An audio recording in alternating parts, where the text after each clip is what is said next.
大家晚上好，我们准备开始今天的节目。在开始之前的话，我需要先去发个通知啊。这个我看到有人给我留了好多的留言啊，然后等我发完推回来，我们来去读这些留言。等读完留言以后呢，我们再去讲今天的内容。稍微等一下。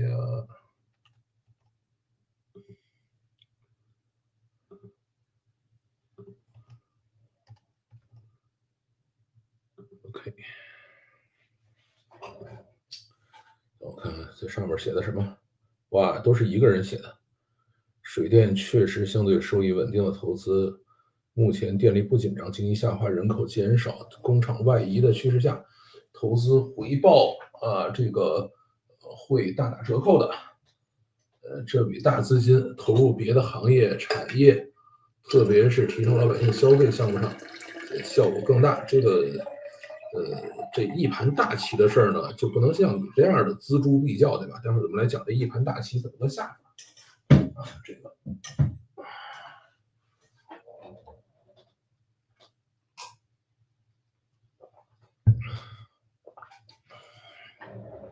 今天网络还可以啊，那天的网特别差。然后呢，这个就好比一个外贸工厂的老板，他的外贸订单少了，这个收入减少，就本来应该想办法跟客户搞好关系，想办法多拿一些订单，在产品研发上多增加一些投入，但他却选择了盖几个大厂房，钱没用在刀刃上。哎，你看来是没太做过外贸吧？这个百姓中位数收入世界排名已经不到100名了啊，但却要承担世界第一的这个基建负担啊，这个我觉得你可能对于整个这种大基建到底是什么逻辑没有想清楚啊，雪上加霜啊，这个看吧。我这个已经听过 Tiny Food 了啊，这个 Tiny Food 讲了1个半小时，我看了一眼，然后实在是懒得看下去了。关键是那个位置的水电站卖电给印度，印度会买吗？这个其实所谓卖电给国外这件事儿呢，一直都是个伪命题啊，千万不要觉得可以随随便便卖电给国外啊。然后这个在开讲之前呢，再讲一下，就是说，我们下周四啊，7月31号天津站的活动的话，现在报名的人数还不多啊。现在，希望有在天津的朋友尽可能的溜过来看一看。啊，这个实在是人太少的话，可能会看看是不是调一些其他的形式或者时间了。啊，我还是希望7月31号可以成行，对吧？让大家在天津可以见个面。哎，我就觉得我在天津应该还是有不少观众的吧，天津也是一个挺大的这种城市，对吧？所以有没有在天津听节目的朋友，啊，我们7月31号下午在天津是有线下见面的啊，咱们可以一起去聊一聊 AI 怎么去改变普通人的生活，对吧？怎么去让这个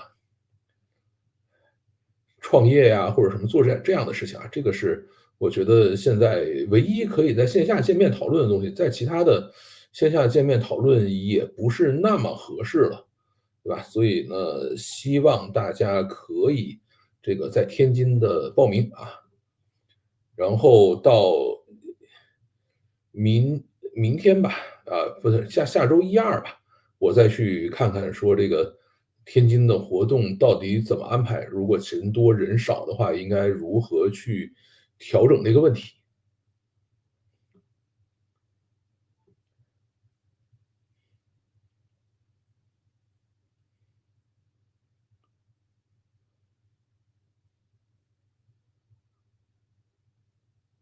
然后啊，你忘了白洋淀畔的千年大计了吗？啊，这个就是还有这个雄安的啊，还是周末嘛，可以溜过去参加。这是周四啊，我一般的节目都会这种线下都是放在周四，周四下午，不是周末。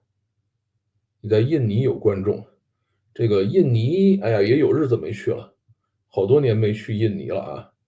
水电站配个矿机阵列，哎呀，这个矿机阵列原来都是这么干的啊，但是后来都给取消了，啊，认为这个矿机并不合法。周四去哪儿？去天津，天津有活动。好，我们开始讲今天的故事吧。今天只有一个故事啊，雅鲁藏布江水电工程，或者叫墨脱水电站工程，是一个国运级的工程啊，算是一盘大棋中的一部分。然后我们今天来讲讲这个事情。好，大家好，欢迎收听老范讲故事的 YouTube 频道。今天咱们来讲一讲雅鲁藏布江水电工程，又一个国运级工程。首先呢，雅鲁藏布江的水电工程呢，真的是轰轰烈烈的就来了啊！这2周大家都在讲这一个事情，而且呢，整个的股市在为雅鲁藏布江水电工程狂欢，对吧？现在计划是在雅鲁藏布江下游50公里急弯处建一个5座阶梯级的水电站，利用约2000米的落差发电，总装机容量是70G瓦。年发电量是3000亿瓦时啊，所以千瓦时就是3000亿度电，这相当于3个三峡大坝的发电总量。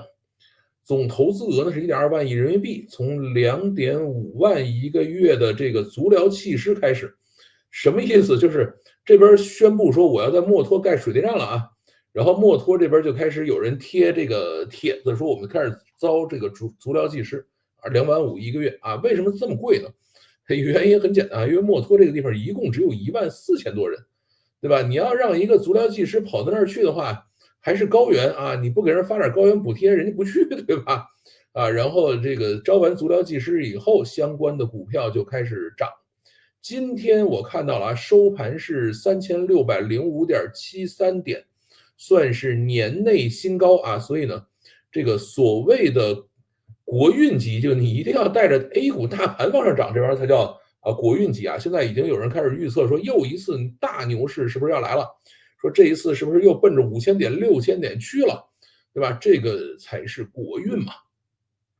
那么今天咱们就讲一下这个一盘大棋的故事啊。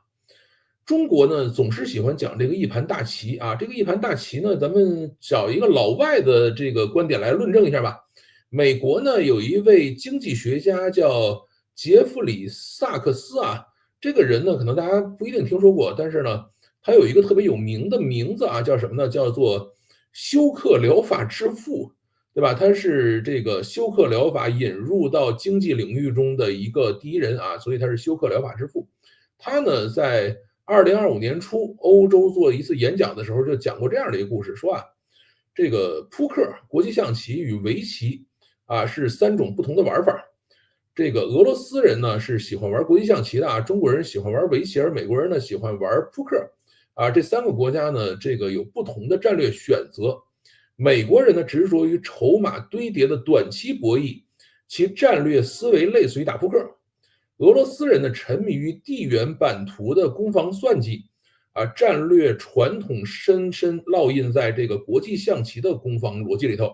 而中国人呢是以围棋思维编织跨世纪的全球网络，一带一路倡议的这种提出，就是围棋的叫金角银边的智慧体现。啊，这个萨克斯在复旦大学开讲座的时候呢，还提到一个相关的观点是什么？就是中国人下围棋啊，讲究的是布局和大局观，而美国人打扑克呢，喜欢叫虚张声势，吹嘘自己手里有好牌，对吧？这个萨克斯呢是哥伦比亚大学经济学教授，哥伦比亚大学可持续发展中心主任，哈佛大学国际研究中心主任，前联合国秘书长安南的高级顾问，曾于2001年到2018年以安南、潘基文和古特雷斯3位联合国秘书长啊担任这个，他都是他们的这个特别顾问啊。这个是休克疗法之父啊，他就讲到了说中国人是喜欢下围棋的啊，所以经常喜欢去搞一些很神神秘秘的事情，但是呢布局很深远。啊，那么由来已久的计划呢，肯定是一盘大棋了，就是咱们的墨脱水电站技术肯定是由来已久，但是这个没有三峡这个由来已久啊，三峡那个是解放前就开始搞了，对吧？这个呢，早期构想是1950年啊，中国科考队已对雅鲁藏布江下游的这个峡谷进行了地质调查，形成了 U 型大拐弯50公里，内约2000米落差，蕴含巨大水能潜力的这样的一个报告。因为大家注意，你想发电的话，光有水不行，还得有落差，对吧？落差大了呢，你确实好发电，但是呢，你修这个坝不太好修，而且这种落差大的地方其实是没有办法去走船的啊，就是它没有任何航运价值这个地方。所以说，哎，这么大落差，咱拿着去修水电站吧。这个大家注意，全世界最大的水电站是哪儿？是三峡啊。这个再往后的前10名里，大概有这个7、8个都在中国啊。这个大概第4名往前还是第5名往前的这几个大的水电站里的都在哪儿呢？都在云南和四川接壤的地方，都在金沙江上。为啥？这个地方落差大啊，它可以发出电来。这个像三峡这种去发电其实是很费劲的啊。到1980年代呢，科学家就提出了建设大型水电站的设想，认为该段理论可开发总容量70 吉瓦，是三峡的3倍啊。这1980年就开始提这事儿了，然后规划呢纳入国家发展战略了。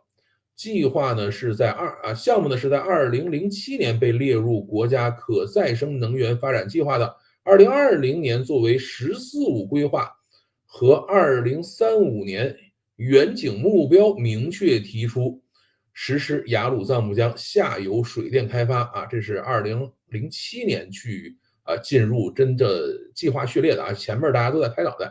到2021年，这个中国的全国人大批准了建设超级水电站的计划。该议案提出了装机容量约60 吉瓦引发邻国的关注就是一开始说要装70，后来呢批的方案是60。2024年12月，国务院正式批准了建设雅鲁藏布江下游水电工程，并宣布将采用截弯曲直方案。2025年7月19日，工程正式开工了。李强总理称其为世纪工程，要求加强生态保护这个就是到目前为止这个项目就已经开始做了已经有这个挖机上去了。然后为什么到现在才启动呢？你说挺早就开始要干这个事儿，对吧？因为这事儿技术上还是挺难的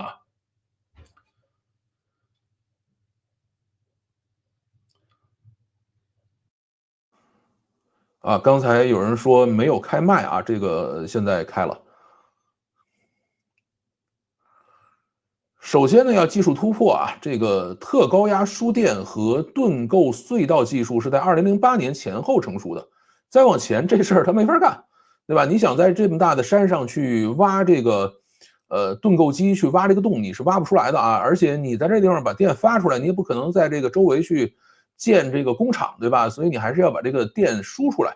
所以呢，这两个技术都是在2008年前后成熟。然后呢，使得超长引水渠道和远距离输电成为可能项目采取了多个50公里引水渠，这个连接5座堤坝，不建设大型水库它是用这样的一个方案去做的。所以呢，这个虽然80年就开始提或者50年就有人去想这个方案了80年开始提为什么到2007年这事才可以开始干技术终于研究明白了。再往后呢，就是能量转型的一个需求，因为中国呢承诺到2030年的碳达峰碳达峰就是我们用的这个化石燃料能够达到顶峰，以后就越来用的越少了。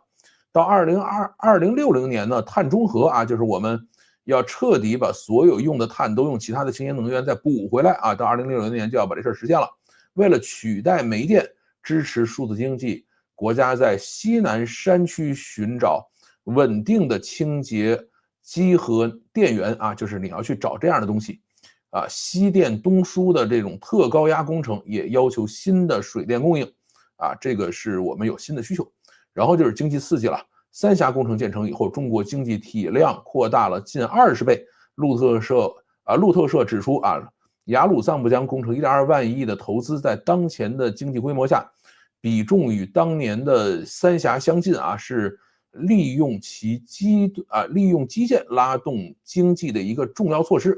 但是我觉得路透社这帮人不太会算数待会儿我们去讲一下这个1.2万亿到底是哪儿相近和哪儿不相近这个是差异挺大的。那么工程的设计呢，是采用叫截弯曲直方案啊，修建50公里引水隧道啊，穿越喜马拉雅山，把 U 型拐弯形成的这个巨大落差集中利用，建设5座小坝和地下厂房，不建设大型的蓄水库，减少对水质的截取啊，减少对水量的截取，预计减少出境流量不到3%啊，所以它的这个下游说，哎呀，这个印度你们这个把我这个水截起来啊，我这个干旱了怎么办，对吧？等我这个你水多了以后再给我放下来泄个洪啊，我就跟印度人自己干这活似的，对吧？印度在巴基斯坦边境不就干了这么个事情吗？啊，那么现在的话，印度说你在这儿整这么个玩意儿，是不是会给我搞这个呢？啊，不会啊，因为这里头没有大的这个蓄水库，对吧？它的水量的上下也就是3%啊，所以基本上对它是没有影响的。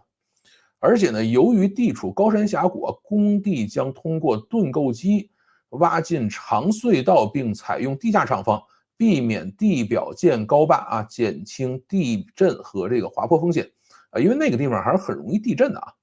那到底发多少电呢？这个年发电量3000亿度，这个3000亿度有多少啊？大家可能光看这数没有什么印象啊，到底是多呀还是少啊？咱们按中国自己的算吧。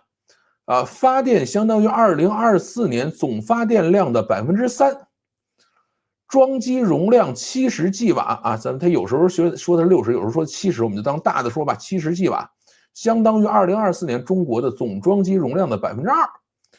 那你说这事儿不对啊？你装机2%，怎么发的电是相当于3%呢？这数咋算的？对吧？老范，你算数了没有啊？算了啊，这个数是这么算的，因为发电量呢是按照计划发电量来去计算的。而国内的装机量的话是有严重的开机不足的问题的，就是我把机器都装上了，但是呢，我不需要那么多电啊，我没有把它都开啊，它有这样的问题，所以它的装机量是2%，这个发电量是3%啊。那这个怎么说呢？是到2030年开始发电啊，2035年彻底完工。这个到时候的话，这个比例就会变得更小啊，可能连2%都没有了，对吧？它这个3000亿度电可能到那个时候就能值个可能1%多了，对吧？这看着好像也没多少嘛，对吧？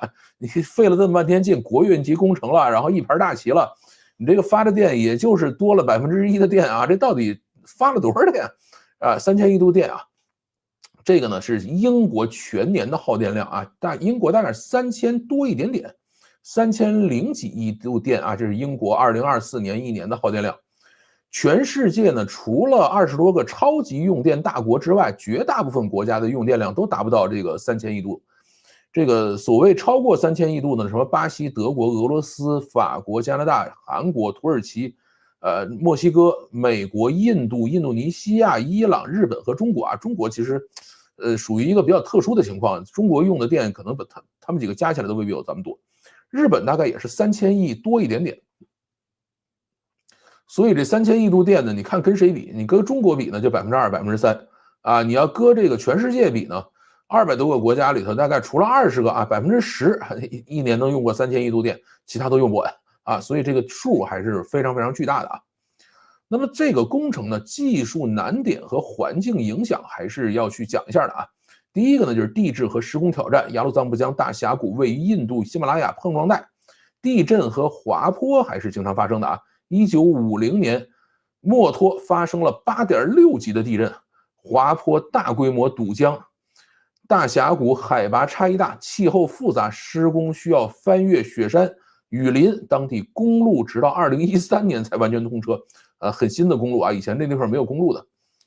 工程需要建几十公里的深挖引水渠道啊和地下厂房啊，属于全球最难的这个水电项目之一。还要面对高原缺氧、极端天气等挑战啊，所以这个东西没有那么容易了。中国人又要去创造奇迹了。至于说它的生态和生物多样性的影响呢，这块呢肯定有人去说嘛，你把这儿建起来以后，一定是对生物有影响的，对吧？因为三峡工程就很多人去说它这个事情，但是呢，雅鲁藏布江大峡谷呢是世界上最深的峡谷之一，海拔落差促成了从这个冰川针叶林到热带雨林的完整的生态阶梯，拥有4500多种植物和多种的这种大型食肉动物，包括雪豹、孟加拉虎、藏棕熊啊，这些东西它那儿都有。那么项目呢所在的这个墨脱县只有1.49万人啊，连1.5万都不够。其中呢多数是门巴族，这个包括珞巴族等少数民族，汉族其实比较少啊，汉族大概只有2000多人在那儿。依靠梯田、农耕和竹编等传统工业，这个雅鲁藏布江被藏民视为圣河啊，该地区还有藏传佛教和本教的一些圣地。这个水电站呢是用的这种改变河流的一个流速和温度啊，影响鱼类的一些洄游，这肯定还是会影响的。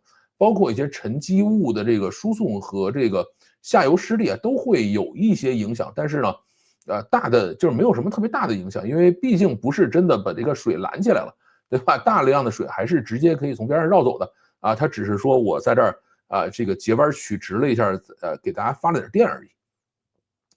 那么国际和下游的影响啊，雅鲁藏布江出藏后啊，称叫它改名字了，叫布拉马普特拉河啊，叫了这么一个奇怪的名字啊，流经印度阿鲁纳恰尔邦和阿萨姆邦，然后汇入孟加拉国。印方担心大型工程可能干枯80%的河水，并削弱洪水的堆积物。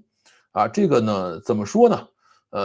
咱们原来确实干过类似这种事情啊，所以呢，他还是有一些担心的。但是这一次呢，这个中国外交部表示将采取沿河起水的一些模式我们这个保持自然流量，并且呢与下游国家共享水文数据。就是我这儿水涨了水跌了，我赶快告诉你有点什么事我跟你说。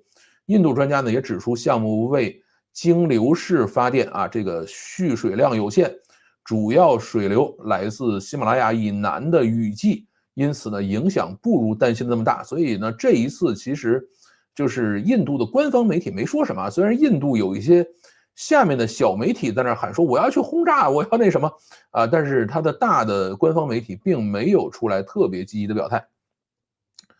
那么这个中国以前干过类似这种事情吗？就是截人的水干过。这个湄公河咱们也在上游建了一个发电站中国上游电站在2019年雨季保水，导致下游严重干旱，影响了6000万人的生计这加重了邻国对未来调水的一些疑虑这个事儿咱们是干过的。那么再往后一个问题呢，这个1.2万亿是不是花的有点多呀？为什么要花这么多钱呢？对吧？就算是大基建，它也不能这么花钱吧？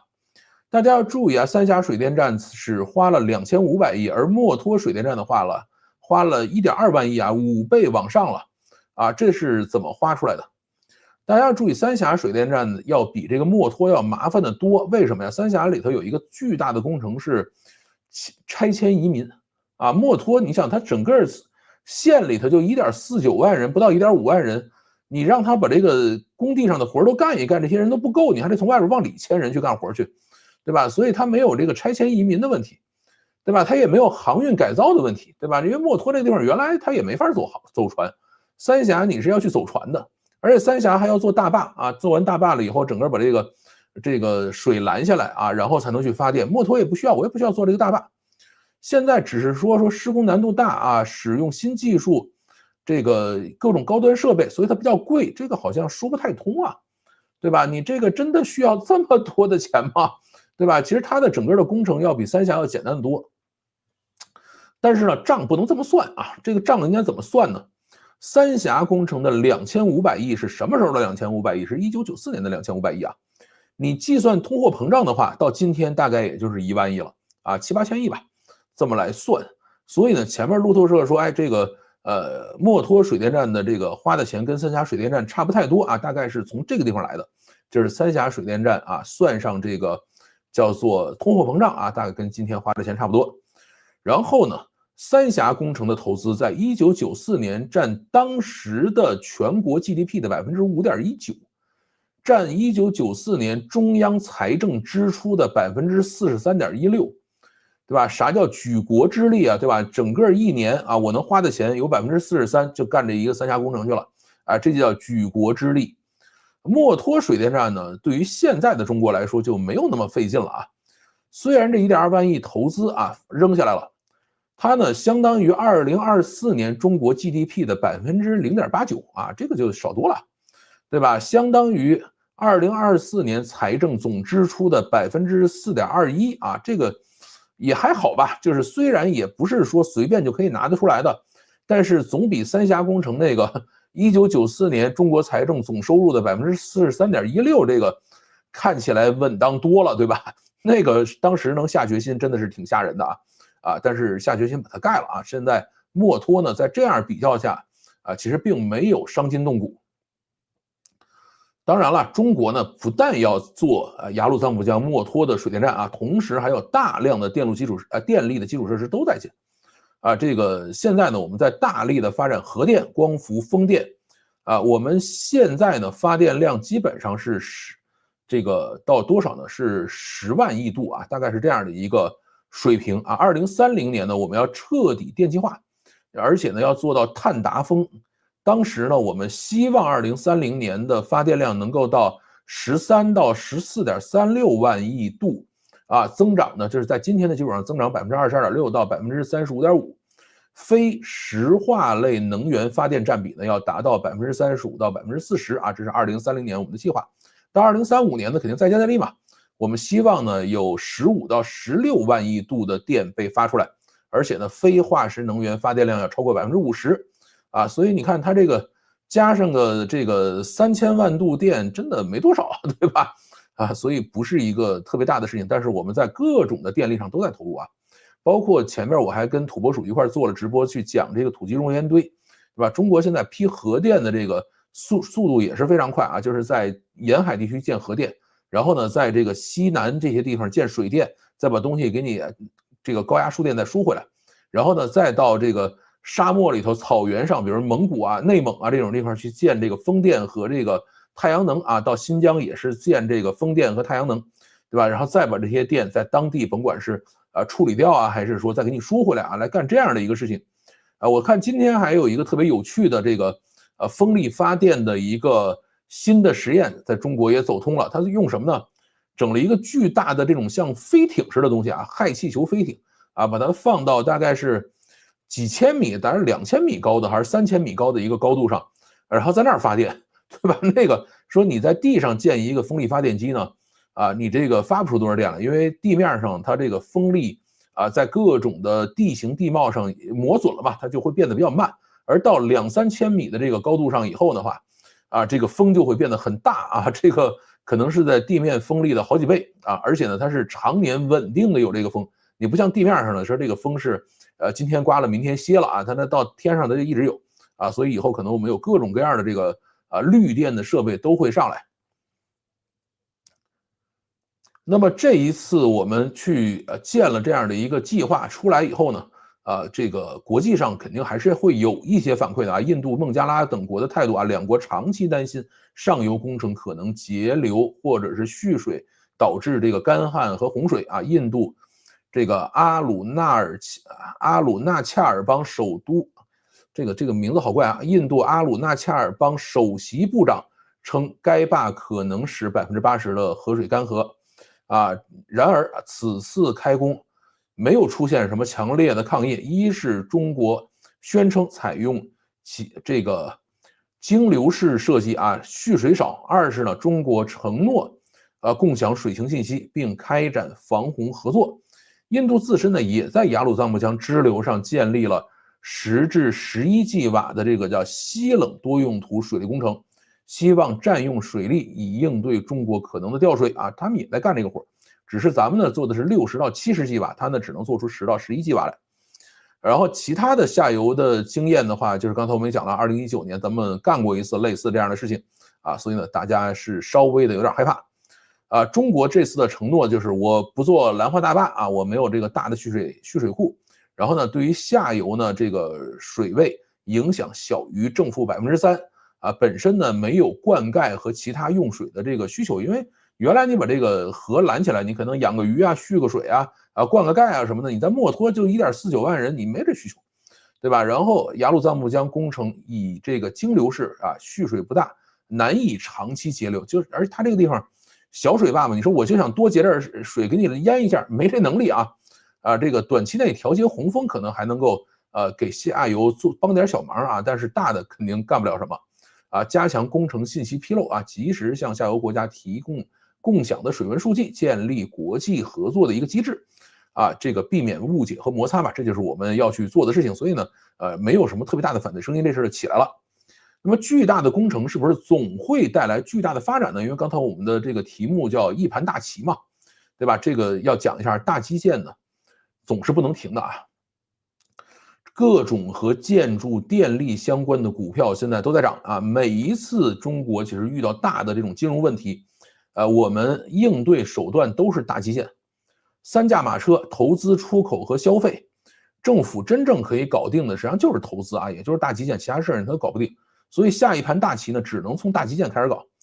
咱们搞了房地产大基建，搞了高速公路大基建，搞了这个高铁大基建、机场大基建、城市扩建什么，包括这个叫做什么通讯基础设施大基建啊，咱们一次一次大基建搞过去，这些大基建最后剩下的呢，好多就是一屁股烂账啊，这个事儿是避免不了的。为什么啊？你像中国现在高速公路啊，亏钱亏得一塌糊涂，为什么？因为好多高速公路修完了以后没有车在上面跑啊，你这个不是一个商业行为，它是一个政府行为，对吧？我是为了大基建去干这个事儿的啊，不是说这儿有车了，我有这个生意要去做这个事情，我再去修这高速路，不是这样啊。我们修了再说，要想富先修路嘛，而不是说我修了路以后这个或者说已经有人要用这条路，我再去修啊，不是这样的，它是反过来的。现在高铁也是在亏钱啊，而很多航空公司也是亏钱，机场也是亏钱，包括地铁啊都是在亏损这个是没有办法的，所以留了肯定是一屁股烂账啊。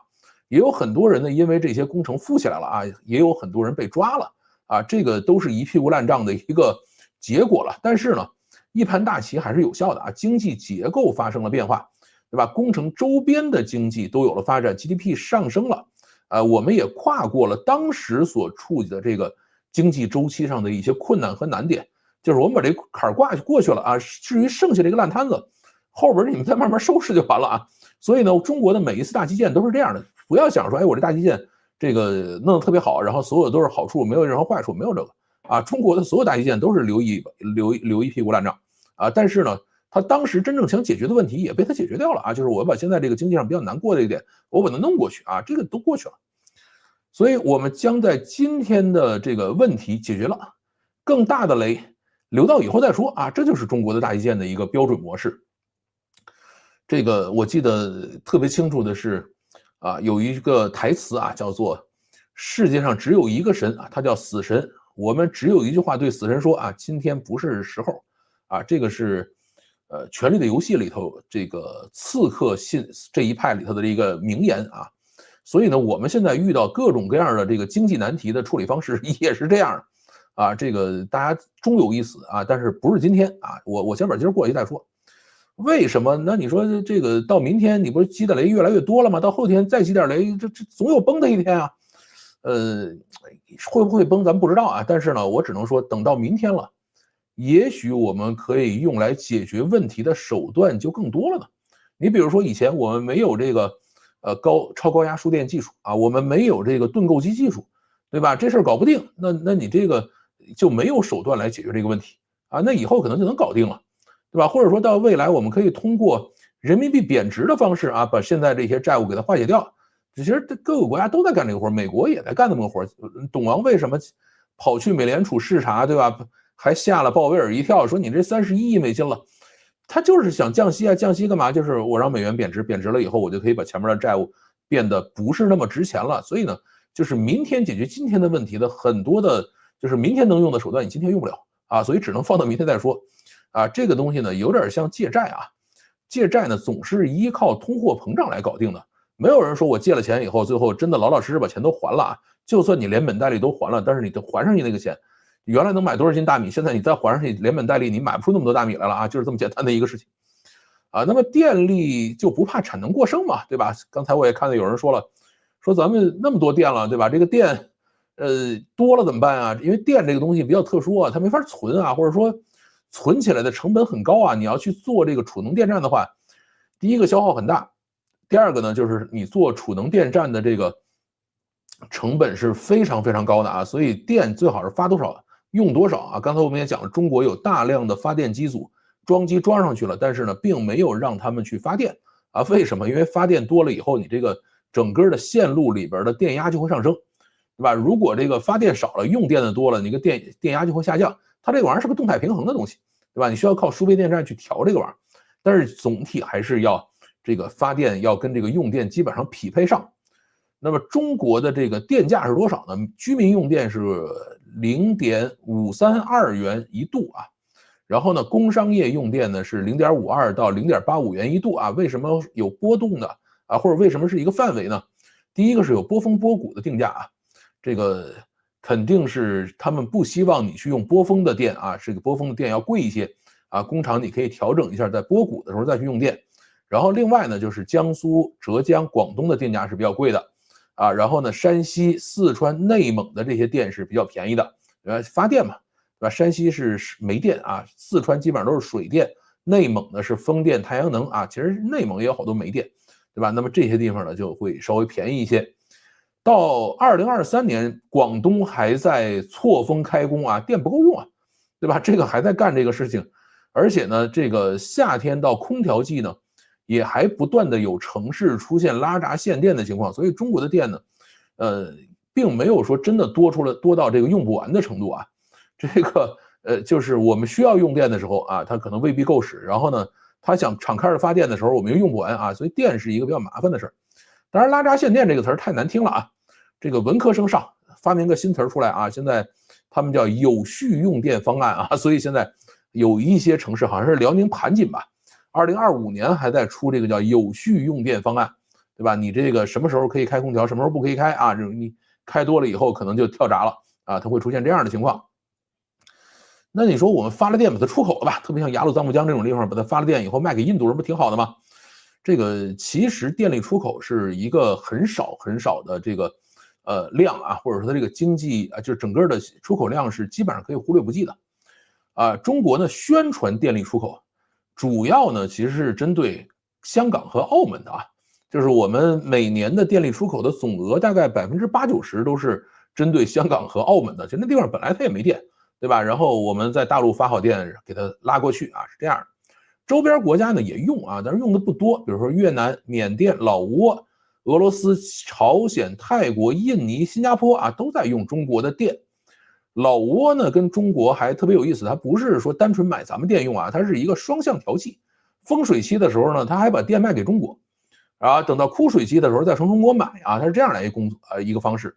每个国家的呢价格不太一样啊，最便宜大概是2毛5啊一度电啊，贵一点的呢可能也就是5毛多啊，有4毛多有5毛多啊，这个不一样。但是呢，他们买都很少啊，像越南大概一年也就是能买个30-40亿度，对吧？基本上可以忽略不计嘛。像墨脱出来就3000亿度电，对吧？咱们一年10万亿度电，它一年也就几十亿度电，它大头还是要自己去发啊，因为怕拉闸限电这事儿还是挺危险的。然后其他的像这个缅甸呀什么这些国家，一年大概也就是十几亿度电啊，所以基本上可以忽略不计。印尼呢，肯定很多人说，哎呀，印尼海那边它是个岛啊，对吧？中国咋把电弄上去的？中国向印尼卖电的方式呢，是直接上去建电站啊，在印尼建电站，啊，不是拉这个海底光缆输电啊。虽然海底光缆是可以输电过去的，但是成本还是比较高的，啊，比我们直接上印尼去建电站这事儿肯定是要贵，是吧？中国计划出口给新加坡的电呢，也是由中国电力公司在印尼搭太阳能板啊，发出来电以后再卖给新加坡的，啊，不是说这个直接拉一根光缆拉一根电缆拉到新加坡去啊，不是这样的。但是新加坡呢是计划从中国买大量的电啊，那它可能是2000亿度电或者3000亿度电一年啊，这个啊还是准备大干快上的一下啊，但是这个呢还比较远啊，现在还没有建成，大概也要到2030年或者2035年才可以建成这个中国向新加坡输电的这个网络啊，但是它是由中国公司在印尼发电，然后再卖给新加坡的啊。然后中国现在主要出口的呢，其实不是电啊，中国现在主要出口的是这些设备啊，这个输变电设备是中国主要出口的东西，而且另外一个呢，中国出口的东西叫这个中国资本啊，就是说我替你盖对吧？我自己有这个电力设备，有输变电的设备，然后我出钱，我替你盖，盖完了以后，我再运营一段时间啊，等我运营完了，把这个成本收回来以后，我就把这东西再交给你啊。他基本上是这么来干这个活的。现在呢，直接在帮助“一带一路”的国家建电站啊。那么，中国有没有什么这个方式把这些电都耗掉呢？你说我发了这么多电出来，对吧？中国呢有一些高耗能产业还是国家鼓励的啊。第一个高耗能产业，国家鼓励的是什么？就是大炼芯片啊，做芯片这事儿是极其耗电的啊。台积电大家知道耗多少电吗？台积电耗电量是整个台湾地区的10%，就是台湾2024年的总耗电量是2700亿度。啊，这个还没达到墨脱水电站3000亿度的水平啊，但是比较接近了。然后台积电的耗电是270亿度啊，这个还是挺吓人的一个事儿吧？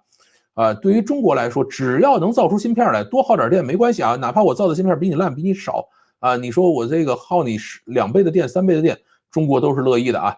所以这个是这个大耗能的产业啊，国家鼓励的。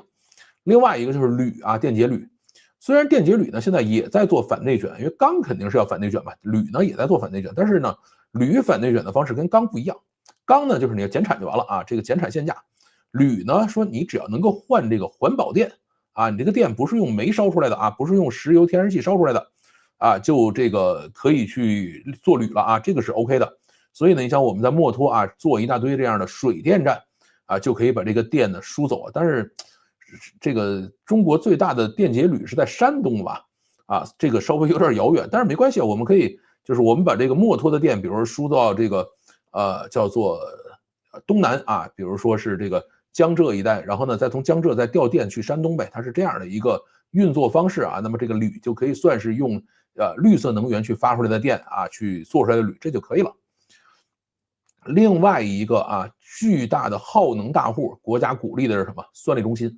啊，就是我们做 AI 的这个机房啊，这是鼓励的，这个呢才是真正的未来大头啊。现在呢已经有乐观的 IT 精英们出来放话了啊，说未来 AI 耗电将是总耗电的99%，也就是说我们现在发这点电根本不够用啊，我们以后要电需要是现在的100倍以上，多出来的电全都是给 AI 用的啊，这是现在这些 IT 精英在讲的话。那么这个是谁讲的呢？这个是谷歌的前 CEO 埃里克·施密特在国会能源与商业委员会的听证会上，他去讲的这个话啊，未来这个耗电99%的是 AI 机房啊，他讲的啊，他为什么跑到那儿去讲这玩意儿这样的一个东西呢？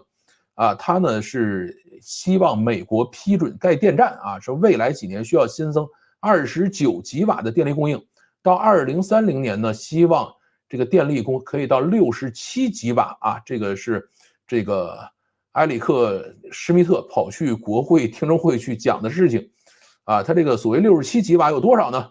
啊，墨脱水电站装机容量70吉瓦啊，对吧？他反正在那折腾半天，也在干咱们这个事儿啊，一模一样的。那你说现在这些机房耗了多少电了？对吧？2024年美国数据中心的耗电是1760亿度。占美国总耗电量的4.3%啊，其实现在占的还很少很少。2024年中国数据中心耗电量是1660亿度啊，我们其实比美国要少一点啊，占中国总耗电量的2%，因为我们总发电量比它多很多嘛，可能至少要比它多1-2倍的样子啊，甚至有的时候可能会说会多到3倍，对吧？所以呢，我们这个占的这个中国总耗电量还是比较少的。哎，大家看到这数是不是觉得，哎，中国好像还行哎，对吧？美国1760亿度电啊，它的这个数据中心，中国是1660亿度电，只差100亿度，只差这个100亿度电，对吧？咱们好像距离很近啊，但是要注意，没有英伟达最先进的芯片，我们要想达到同样的算力，我们可能需要使用人家很多倍的电啊，这个，所以我们的机房效率是比较差的。啊，对于英伟达来说，它使用这种最先进的芯片啊，比如说 GB200或者 GB300，它的计算密集度很高啊。大家讲了半天，说我这5纳米、3纳米、7纳米、2纳米，你每一次把制程上升了以后啊，你用同样的电就可以提供出更多的算力出来，可以发更少的热啊，这个你就需要上更少的空调就 OK 了。这个数据中心里最主要耗电的东西其实不是那芯片啊，数据中心里最主要耗电的东西是空调，对吧？你集成度越低啊，或者你的制程越差，你的这些芯片越分散，像这个任正非讲的，我一个大的搞不定，我可以弄一堆小的去串联嘛。串联了，你就需要发好多的电去供空调，然后把这个热给你处理掉，对吧？它是这样来工作的，所以不要看我们的耗电量跟美国的比较相近啊，但是中国的算力中心这块比美国还是差很远很远的。这就是现在的一个状态，就是未来啊，大家就是 AI 用电啊，这个可能 AI 用掉所有耗电量的99%啊，现在该耗电还是耗啊，只是未来会发更多的电给 AI 来用。那么这就算是一盘大棋了啊！我们继续按照围棋的方式再下这一盘大棋，时间换空间啊，以墨脱水电站为开始，然后再加上一堆的核电、风电、太阳能啊，再加上其他的各种各样的这种储能的电站啊，这就是中国在下的这盘大棋。所以呢，我们继高铁、房地产、什么机场、这个通讯基础设施的这些大基建之后，我们这一轮的大基建就盯准了电力了啊，就是我们要发大量的电。我们现在的发电量就已经是可能我们发了全世界可能40%多到接近50%的电，对吧？那么在这样的一个情况下，我们现在是世界工厂，我们生产钢，我们生产铝，我们生产汽车，对吧？但是到未来，大家玩的是数据中心啊，那么我们继续在发电这个领域上啊遥遥领先，对吧？你像这个谷歌前 CEO 折腾了半天啊，他所去要来的这点电。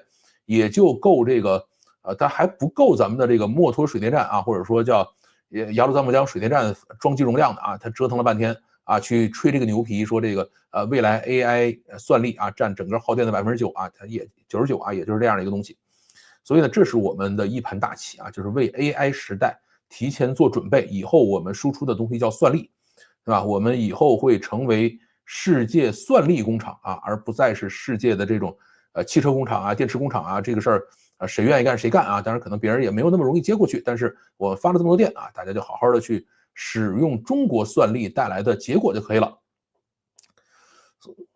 围棋跟扑克最大的差异呢，不是游戏的长短，而是游戏的规则啊。扑克经常讲的是打完一把，我可以再来一把啊，这把输了再来一次。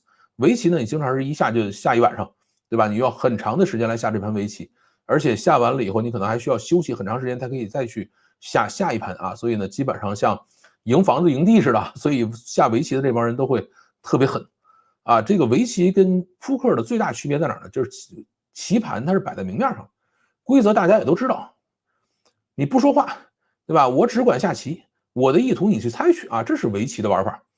扑克呢，输一把再来啊，这个没关系，而且我有什么牌呢，你是看不见的，对吧？你像围棋，就算是没有下到棋盘上的棋子儿，也都搁那篓里，你看得着，对吧？放在哪儿是我定的，然后棋盘也是定的，所有已经下过的棋，大家都可以看见啊，规则也都是大家都认可的，这是围棋。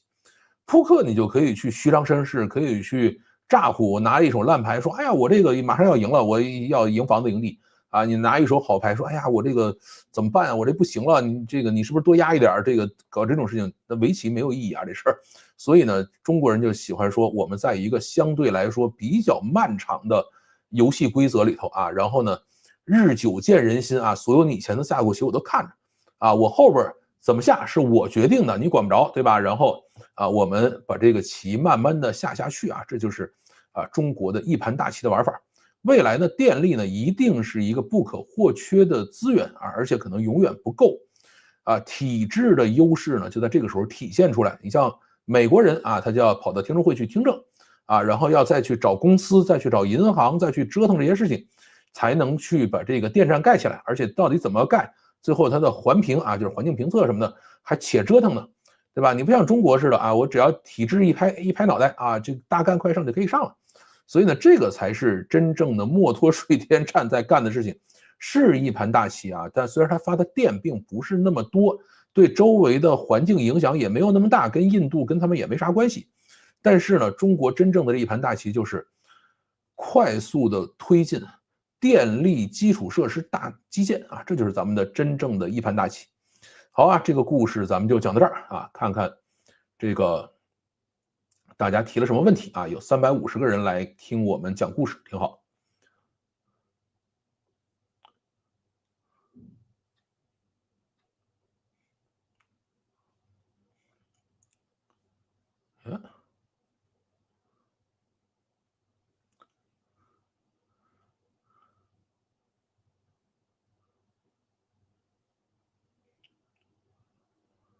自己干当然不合法，因为单独办个牌照，给指定的国企，这个肯定不行啊，因为中国没有这么好的监管和执行能力啊，所以你给任何人，他们都会自己偷偷干的啊，这个是没有办法去让下边挖矿啊。最早的其实我们也是什么叫坑口电站啊，或者是这个水电站旁边做这个电站啊，做这个不叫坑口电站，坑口电站是在煤矿门口去发电，然后呢，我们会在电站门口去搭矿机啊，就是原来四川大量的矿机。后来都被弄了嘛。麦克风感觉怪怪的啊，刚才是忘了开麦克风了啊，感谢提醒。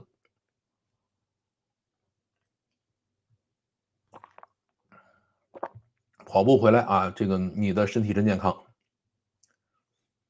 摩托水电站的难度，过去的人是想都不敢想啊，这个是肯定的。现在技术发展了嘛，大家可以去试一试了。老范麦没开，电脑收的音啊，也不是电脑收音，电脑收音就没声了啊。这个呢是就是 Pocket 3直接收音。好了啊，是的，这个重新把这个麦克风打开了就好了啊，彻底没声了？没有啊？难道我讲了半天都白讲了吗？吓死我了！又有声了啊，这个声音磁性了许多。对，就是这个夹在脖子上了，但是没开。刚才当年雅鲁藏布江水电工程概念，我是在学校的军事理论课上听的。哇，这太吓人了吧！你这个才知道西藏有个地方叫林芝啊，有个地方叫墨脱，对，它总共没几个人那儿，竟然没有感觉这个大工程会烂尾了。这个其实不太容易烂尾啊。你像有些工程需要烂尾是什么？因为它动的人太多，对吧？而且有各种的利益纠葛。你像墨脱这个地方，一共就1.49万人啊，你把它都迁走了都无所谓，你也花不了几个钱。你就在这儿，你说我们在山上挖个洞啊，大家只管花钱，对吧？买设备、买机器、买水泥、买钢铁，然后买各种的输电的设备，然后咱们把这个电发出来，然后等着拿钱。这种是在中国最好办的事儿啊，它这种不太容易烂尾。白鹤滩水电站证明了发电机组安在山洞里是可行的。是的，白鹤滩就是完全在山洞里头的。如今一个路由器70多万的时代啊，还想着会精的不拿群众一针一线的年代嘛啊，不敢太天真啊。这个好吧，这个大家肯定也想到了，它上上下下不是那么容易嘛。而且你到墨脱这个地方去修水电站，你可能还需要重新开公路，对吧？原来那公路可能就是一上一下2个车道，现在你就需要把这个大型的公路整个重铺一遍，而且在那地方铺公路也是很麻烦的。而且你这个上那儿去施工的话，你至少要弄个10几20万人上去，才能把这个工程做掉嘛，对吧？所以你基本上要盖一个新城市出来。这个水坝最大的问题可能是遇到超级地震，如果遇到，则其他事情无足轻重；如果不遇到，则各种吹啊，所以多说无益啊。这个其实你们要看啊，这个三峡起来以后，三峡其实自己没遇到什么地震，但是呢，三峡起来以后，四川的很多地震就来了。现在呢，我们不承认啊，说这个地震跟三峡大坝有关，对吧？但是，墨脱这个地方整了这么一个东西以后呢，所以最后的地震未必会在墨脱这样。好，赶上了啊，欢迎。1998年的新闻里，墨脱是最后一个通公路的县城。是的，它是最后一个了。它最后的公路是到2013年才通完啊，1998年还没彻底通上。其实我真的更在乎这个事儿对于自然的影响。整个中国生态环境一言难尽，中国政府一直有种人定胜天的幻觉。我觉得是这样，人到底是胜了天呢，还是被老天爷处罚这个事儿呢？我们其实已经不在意了啊。中国一直在讲的叫移公移山，是吧？就是我很笨啊，但是我把这山搬走了，再赶超啊，是的。雅鲁藏布江的生态多样性是世界上最丰富的地区，一张 A4 纸都，说没就没了啊。这个倒也不一定说没就没了，对它整个的影响应该也没那么大啊。这个怎么说呢？就是地面上也没什么东西，对吧？这个水呢是直接从那个涵洞里流过去，发了电就出来了啊，所以对整个地面应该有影响，但是不会那么大影响。水坝设计是可以抗9级强度的这个烈度的地震啊，而那个地区需要设计超过抗击11级烈度的，而人类几乎无法设计出抗击11级烈度的这样建筑物来。这个地方前面发生过8点几级的地震啊，这个确实是发生过。发这么多电就像印钞机一样啊，这还真不一样。印钞机你印完了可以存那儿，电不能存。地震烈度分12级啊，好吧。其实风电都对大自然有影响，你从大自然的正常循环里偷能量所产生的蝴蝶效应是很难算得清的啊，这个倒是真的。这个蝴蝶效应到底怎么算呢？反正算不清，我们就当不存在吧。20多年前的2000亿啊，不能拿了跟现在市值去比了啊，是这样的。不过说实话，这事儿最后能不能成也两说啊，毕竟烂尾的东西还少嘛。这个事儿真不太容易烂尾啊。这个，像我们以前做工程啊，虽然没有做过这种工程，但是我们做一些其他的软件工程啊，或者是这个 IT 工程也是这样，就是你影响的人越少啊，它就越不容易烂尾啊。这个如果最后，大家都是花钱啊，这个皆大欢喜，它不容易烂尾。最后挣钱了啊，也皆大欢喜，也不容易烂尾。啊，只是什么呢？什么时候烂尾？就是很多人你需要，比如说这个人原来是北京户口啊，你现在需要改一个雄安户口，这种事儿它容易烂尾啊，这个就会比较费劲，影响的人太多。墨脱县城在江南岸吧，这个水电站应该兴在江北岸，理论上讲，不需要拆迁，因为江北岸是陡坡，没啥建筑啊，这个。你就算把这1.49万人都拆了，又能花多少钱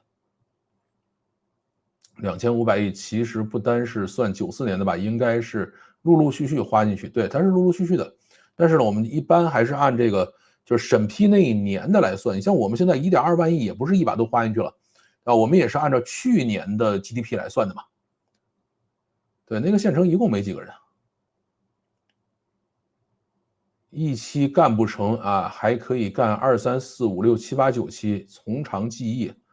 这个其实你只要有钱挣的，都还是比较容易干成的，对吧？理论上风电会影响3个环流，但是那个影响几乎微乎其微，甚至没有地球自转减慢的3个环流的影响大，好吧？但是这个事儿是这样，就是你影响了，只是我们现在没有办法对结果进行评估啊，其实是这样的一个情况。电力设备属于军民两用设备，在打仗的时候属于合法的攻击目标。这个，你让他试试哈。平零层发电啊，理论上问题是可以的，但是掉下来是不是好玩的啊？它其实也不太会掉下来，因为它是个大氢气球啊，你最多就是线断了，它飞走了，这是有可能的。这个它不是氢气球，它是那个氦气球啊。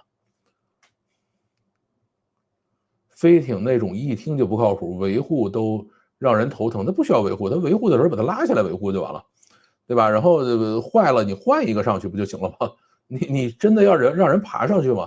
对吧？你像那个风力发电机，你还需要爬上去，对吧？它其实也不是爬，风力发电机是它那个中间那个杆子里头有一个电梯，就是人上去以后呢，把自己捆在那电梯上，一摁按钮人就上去了。建那么多电站，一打仗全完了啊！这个为什么要打仗呢？我们好好过日子不行吗？印度本来水资源不足，印度不是有伟大的恒河吗？怎么会水资源不足呢？石墨弹是吧？这个什么东西？太阳能产业、风能产业受挫，不会受挫的，大家还在疯狂的在装机啊！参考俄国对乌克兰的这个电力设备的袭击，哎，这个俄罗斯就属于笨啊，打了3、4年没打下来。这次比较大的看点应该是新增了央企职位，可以给更多人升官发财，战略级资源啊，这个就是他们做了一个新的央企啊，这个肯定是有很多人又有新的机会了。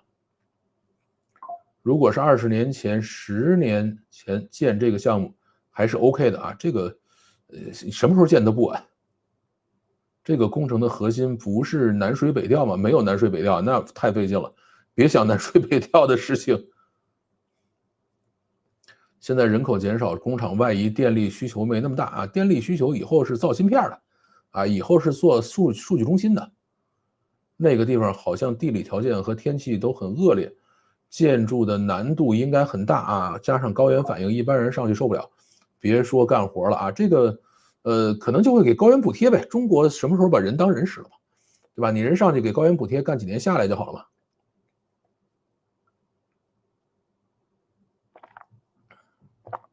气候的问题的话，反正在那个地下干活呗，你跟气候也没什么太大关系。2000米其实啊，这个气流很不稳定的，而且也有无风的情况啊。人家今天讲的就是2000到4000米之间嘛，他反正找一个有风的地方一直挂那就完了。大基建都过剩了，那过剩了，那你怎么办呢？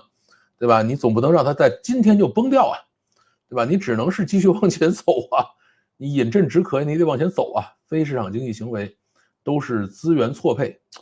这个事儿呢，理论上说是这样的啊，就是非市场经济行为呢都应该是这个资源错配，但是市场经济呢有的时候比较难以下这种一盘大棋的事情，就是说，在很遥远的地方有一个结果，然后你除非有一些像马斯克这样有大愿景的人，否则你很难过去，对吧？大家都会说有没有更省钱的方式啊？有没有这个更经济的方式？附近有没有什么果实可以采一下，对吧？他就过不去。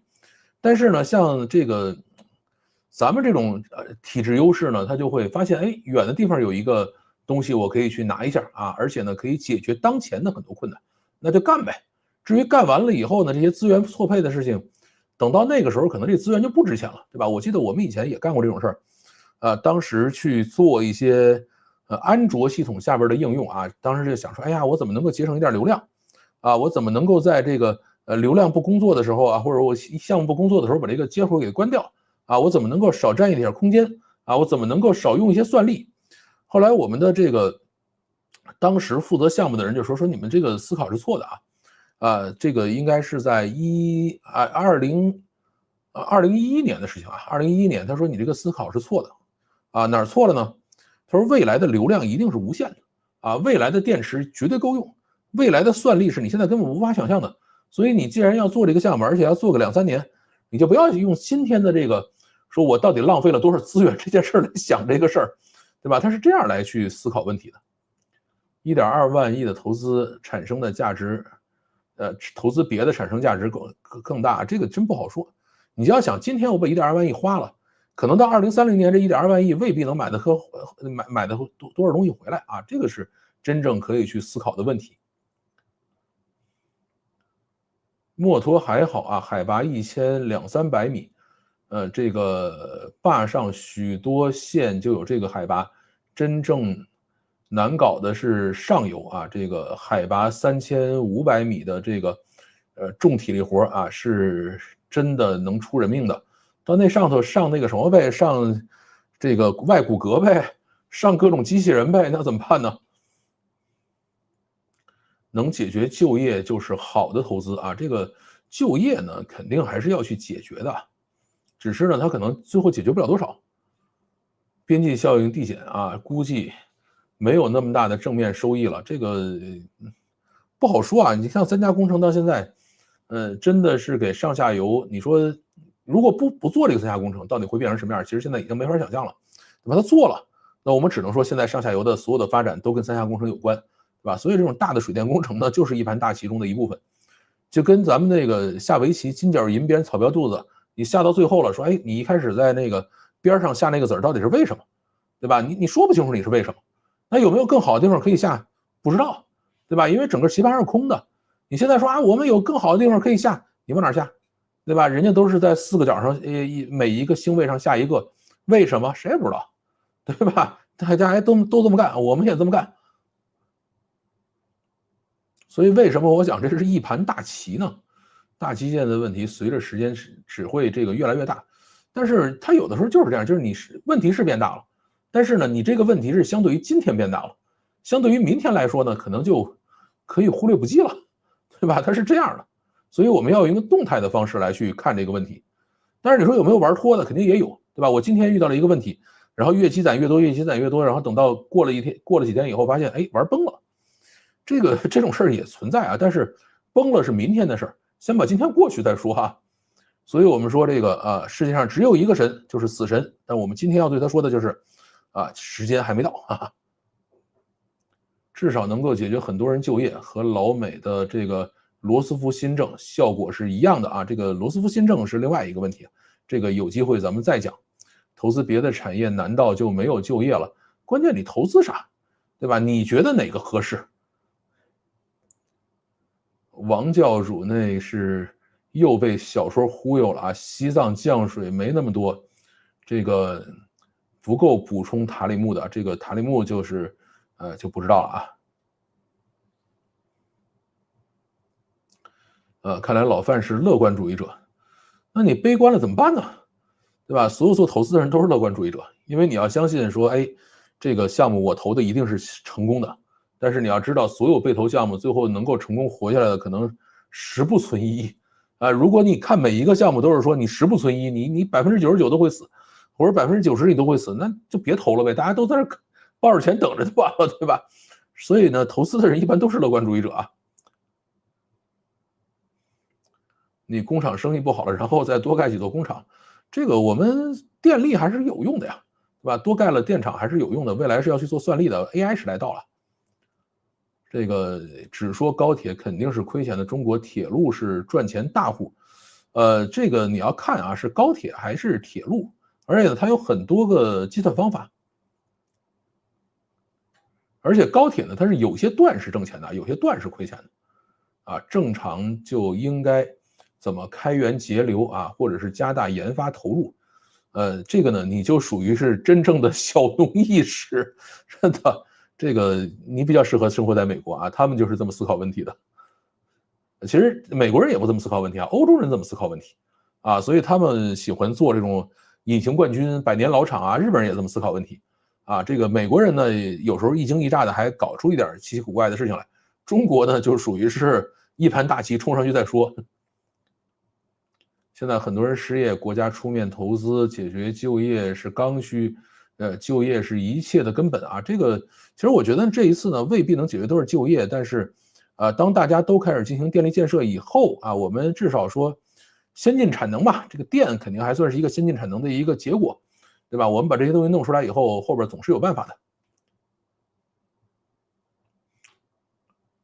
现在负债6万多亿吧，铁路这个，怎么说呢？就是还是分段啊，还是分段这个高速公路都欠债，这个没什么好说的。航空公司也是原来有几个挣钱啊，后来也都赔钱了。其实以前航空公司，比如像海航挣钱是靠房地产挣钱的，不是靠航空公司挣钱的。铁路挣钱主要是货运为主啊，是的。老美负债40万亿美金啊，那是有问题吗？都是本币负债，怕什么？又不是外债。这个，哎，这个怎么说呢？就是有可能玩崩啊，但是呢，玩崩也是明天的事儿啊，咱先得把今天的日子过去。公交停运的地方也越来越多了啊，那停运就停运呗，那你这个，比如说大家不愿意在这生活，就离开嘛，那能怎么办呢？关键是负债太多，哎，这个真的，中国的负债的最大的问题其实不是多少的问题，而是解不开，对吧？它没有一个正常的破产机制，所以就比较麻烦。中国负债是人民币，用的也是人民币做，按购买力计算的话，负债已经是美国的好几倍了啊。中国负债不好说，反正中国的 M1、M2确实是比美国高啊。国家负债是经济发动机，但这个也不能一概而论啊，就是它还是要在一个范围之内啊，无限的玩下去是会玩崩的。全国铁路只有不到5%的里程是盈利的，超过95%的是亏钱的啊。这个我虽然没有去查吧，但是符合我的基本认知啊。通过政府项目把超印的人民币从金融系统里头放到民间啊，这个是真的，要不然它这个钱始终到不了这个正常的生产环节中去，对对吧？中国政府又实在不舍得给民众发钱，那只能是这么干了，对吧？再大基建下去啊，国家负责是经济发动机，什么时候，你们能明白这点啊，就证明你们懂经济学了啊。我们都不懂，这个没关系的，这个咱们没必要去研究别人懂不懂啊。要不你再投个100万亿啊，全都让政府来搞经济好了，还懂经济学，笑死了啊！这个，中国确实是这么干的啊。香港用天然气自行发电，澳门用南方电网的电。香港其实每年从大陆买的电要比澳门还要多一些啊。印钱啊，搞个1000万亿，是不是就经济发达了？这个印钱的事情回头再讲吧。我其实最近也想讲一个印钱的故事啊，但那个可能不太适合在这个公众频道里讲。海底光缆输电啊，这个错了啊，海底电缆，就海底是可以输电的啊，这个事儿是可以的。澳大利亚就准备铺这个海底电缆到新加坡，然后呢，把澳大利亚用太阳能发的电送到新加坡去，啊，这个是已经有人在干了。美国、日本、中国都是通过国家负债去刺激经济，谁也别说谁，只要经济发展的好，就业越来越高，负债对于经济就是正向刺激作用。这个不能这么讲啊，就是负债呢算是一种手段啊，不是一个目的，对吧？也通过负债的方式在短期内刺激经济，对吧？你像马斯克为什么跟董王闹掰了，不就是大美丽法案吗？对吧？马斯克说我想减低负债，然后你要拼命加负债，对吧？这个事儿我不乐意了，对吧？这个不是说一定要负债才能让经济变好的啊，这个事儿还是要把它揪一下。基建只有那微薄的工资会流入到百姓手里啊，能占比多少？只要留就行啊，你要不留就一点都没有。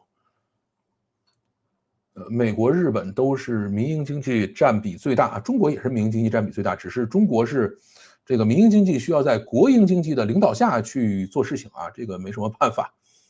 这个直流输电应该可行啊，交流输电这个感抗太高了，超高压输电好像都是直流的吧？我印象里是。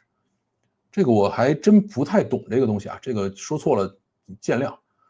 不是计划经济啊，咱们其实美国现在也开始搞计划，就是怎么说呢，在最开始咱们是计划经济，他们是市场经济，然后到他们经历了几次经济危机以后，然后咱们也经历了一些不是太开心的这个经济事件之后，对吧？然后我们现在开始改革开放，开始放开部分市场经济，然后呢，他们呢也不再管中国这样的国家叫做社会主义国家，他们叫国家资本主义国家啊。这个他们也给咱们起了一个新名字，然后呢，他们也开始学习咱们的一些宏观调控政策，所以呢，现在其实两边是这个相互学习的一个状态啊。其实除了太阳能，真的没啥特别清洁的能源。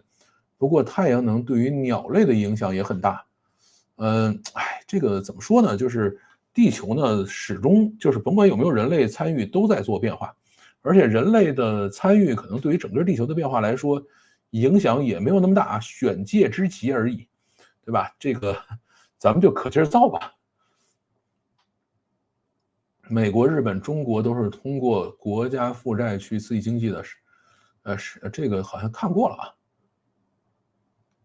风能对鸟的伤害其实也挺大的，是被扇叶直接干掉吗？目前最大的问题还是消费疲软啊，用老范的话说就是消费者没有信心，宣传再好，宣传的再好听啊，一样不花钱不投资。是啊，这个现在还要再折腾吧。但是你比如说，我们的这个股市上到3600了，对吧？到这个比如说8、9月份能够到3700，对吧？那么在这种情况下，可能就会有一些人愿意去干活。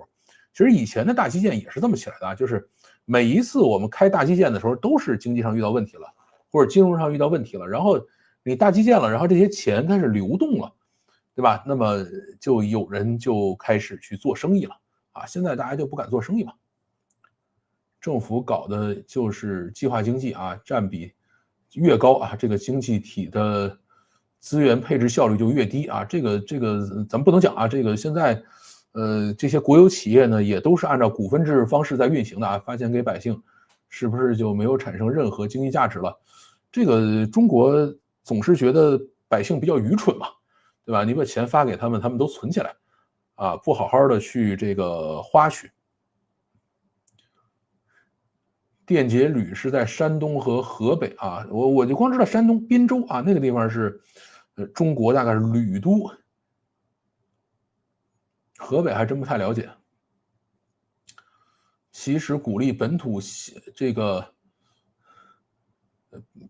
导体迭代升级 SS 矿机芯片，用一个很好的刺激产业发展的，是一个很好的刺激产业发展的策略。优秀的做微电子工程师啊，都是一次次流片喂出来的啊。这个其实我前面讲稳定币的时候讲过这个问题，就是中国为什么不能开放区块链啊？因为我们连这个公务员财产公开都没法做到，所以你一旦有这种完全不受监管的资金这个流动的话，是会乱掉的。所以呢，绝对不能有区块链的东西。山东铝材粗加工多啊，这就不是那么懂了。这个好像又发了一遍。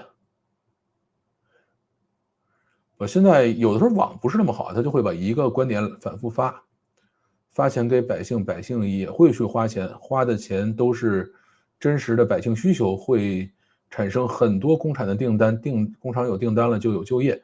这个事儿呢是这么个事儿啊，但是怎么说呢？这个我不知道您这个多大岁数了啊，艾瑞克成。这个小孩发到压岁钱的时候，你是不是想着替他管一下啊？说我替你先管起来，你不要拿去乱花，对吧？这个我党也是这么想的啊。这个老百姓拿着钱经常乱花啊，我们得替他管一下，对吧？那干脆拿出来做大基建吧，顺手还可以上下其手一下啊。消费疲软是没钱的结果，有钱自然会消费啊，这个还真不是。我从来不认为消费疲软是没钱的结果，只要有信心，你像美国人借了钱他都花，对吧？中国人有钱就存，像现在中国大概今年的1季度还是加上几个月吧，到不了整个2季度，又把去年1年的存款涨上去了，对吧？就是每年存款会上升嘛，你国家发了钱下来，然后下边存款居民存款就上升，那他就这样了，对吧？他不花去啊，都去存钱去了。所以中国为什么不敢给老百姓发钱，只敢给你发优惠券？你想用这优惠券必须花钱，对吧？靠这玩意儿去刺激经济。今年上半年 GDP 5.3%的增长就是这么来的啊！这个还是不要乱讲啊。基建的钱大头啊，你这个甭管大头小头，你先要赚起来。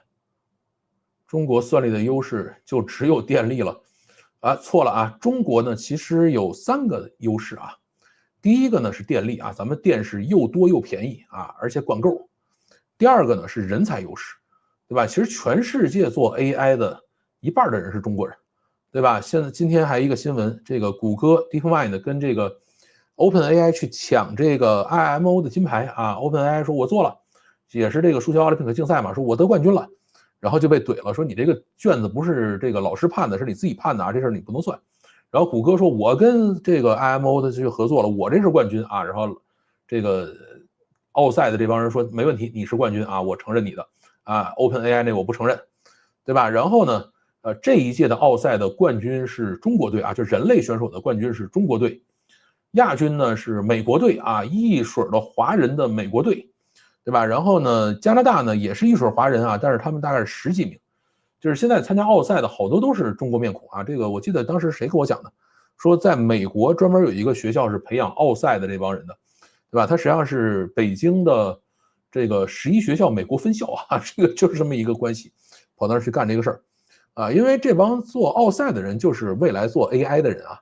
然后讲到这儿呢，再接着往下讲啊，这个谷歌 DeepMind 负责 IMO 公关的这3个华人的工程师啊，这个在谷歌拿到 IMO 的冠军之后，被扎克伯格重金挖走了，对吧？这个故事就是这样的。所以第二个啊，中国有人才。第3个呢，是中国呢有其实大量的数据啊，就中国本身的数据量还是很大的啊。你不要告诉我这个数据优质还是劣质还是怎么样的，中国的这个数据量是非常非常大的。就是当我们有这3样东西以后，我们其实唯一缺的就是高端算力，对吧？至于高端算力这件事呢，我们有很多其他的解决方法，像川普说啊，我们要给日本卖芯片，我们要给韩国卖芯片，我们要给新加坡卖芯片，我们要给这个阿联酋什么这个迪拜，我们要往那儿卖芯片，然后那边运维这些机房的好多都是中国人，对吧？中国人跑到那儿去盖这个电站，跑到那儿去盖储能，像那个迪拜的那个储能电站，阿联酋储能电站是华为给盖的。对吧？然后它很多的什么阿里云、华为云在那边都有大机房啊，买了芯片以后，咱接着算呗，对吧？所以呢，这个不是什么大问题啊，都可以搞定。电力缺了吗？啊，缺。你对于这个未来 AI 大盛行啊 ，AI 大发展肯定是缺的。太阳能还要发展吗？发展，这个没什么好，风能也还发展。在墨脱建立云计算中心。那个地方其实不太适合做云计算中心啊。中国在贵州是有很大的云计算中心的啊，就是我们用的苹果手机啊 ，iPhone 嘛，它的这个云计算中心就在贵州啊，所以就是你每一次往 iCloud 里交钱，说哎，云上贵州收到钱了，对吧？它是这样的，他们呢是利用大量的这个喀斯特地形的岩洞啊，在里边去建立计算中心，然后呢，这个计算中心因为是在这个岩洞里的，它不需要散热啊，这个。本身那个地下水就很凉啊，直接用那玩意儿散热，就可以省很多的钱。你像这个谁，李彦宏啊，李彦宏百度的嘛，他是山西人，所以呢，百度的计算中心在山西。一方面呢是这个山西有这个坑口电站啊，发的电就比较便宜；另外一方面呢，他们据说是把一部分的这个机房放到了矿井里，对吧？也是比较凉快啊，就干这种事情。这是分蛋糕，哎呀，这个现在其实不缺新蛋糕。你现在缺新蛋糕吗？你缺新汽车吗？你缺新粮食吗？你啥也不缺啊。你缺新衣服吗？你也不缺，对吧？所以还是要造新蛋糕出来啊。多少地方政府的数据中心都是空在那儿的，对啊，先有嘛。这个大基建就是我先不管需求，我先把它造了，造完了以后再说，对吧？最后有些地方能挣钱，大部分地方赔钱，就跟前面那高铁那故事是一样的嘛。耗能，对啊，这东西就是耗能啊。墨脱建数据中心没什么优势，温度太高啊。那地方热吗？不应该吧？墨脱会热吗？它不是有雪山吗？你加个 IDC 交流群试试。哎，这个 IDC 是另外一回事啊。这个我跟 IDC 这帮人还是认识的，而且这个SHA 256流程简单啊。这是你又要去挖矿了是吧？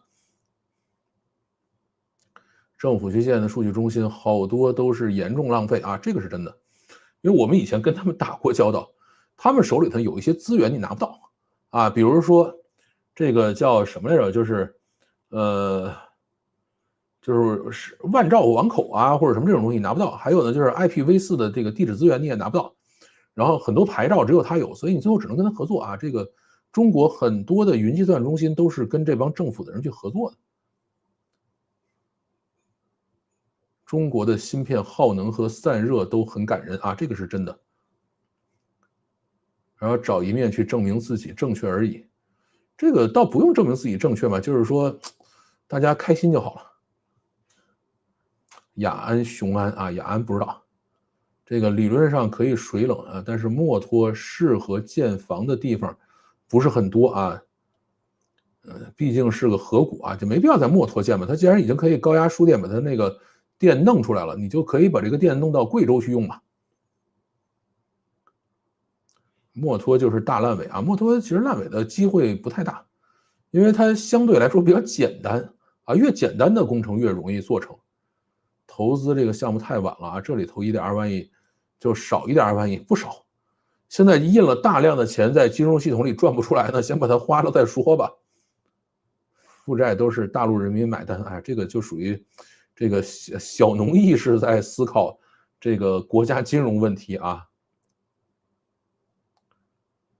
这个算力对电力的需求只有中国自己用得到啊，这个还真不是。你比如说吧，阿里通义千问，现在千问三的这个叫做什么文字模型、推理模型，这2天都重新训练出来了，叫千问三2507这个版本啊，然后包括千问三 Coder，在全世界都引起了轰动，说我们要去用这个东西，实在太好用了。那这玩意儿不是拿中国的电、拿中国的芯片训练出来的吗？都是啊，对吧？全世界都在用啊，为什么只有中国用呢 ？Kimi 做的 Kimi K2，全世界不用吗？也都用得很开心啊。DeepSeek 全世界也在用啊，对吧？这个我觉得你不要太想当然了啊。论证没有啊，人大装个样子，审批都没有，就是皇上突发奇想啊，这个还真不是。你想从80年就开始折腾到现在，那个时候他还在干别的事呢啊。你电力出口不到美国、新加坡啊，新加坡还是能出口到。刚才不是讲的了吗？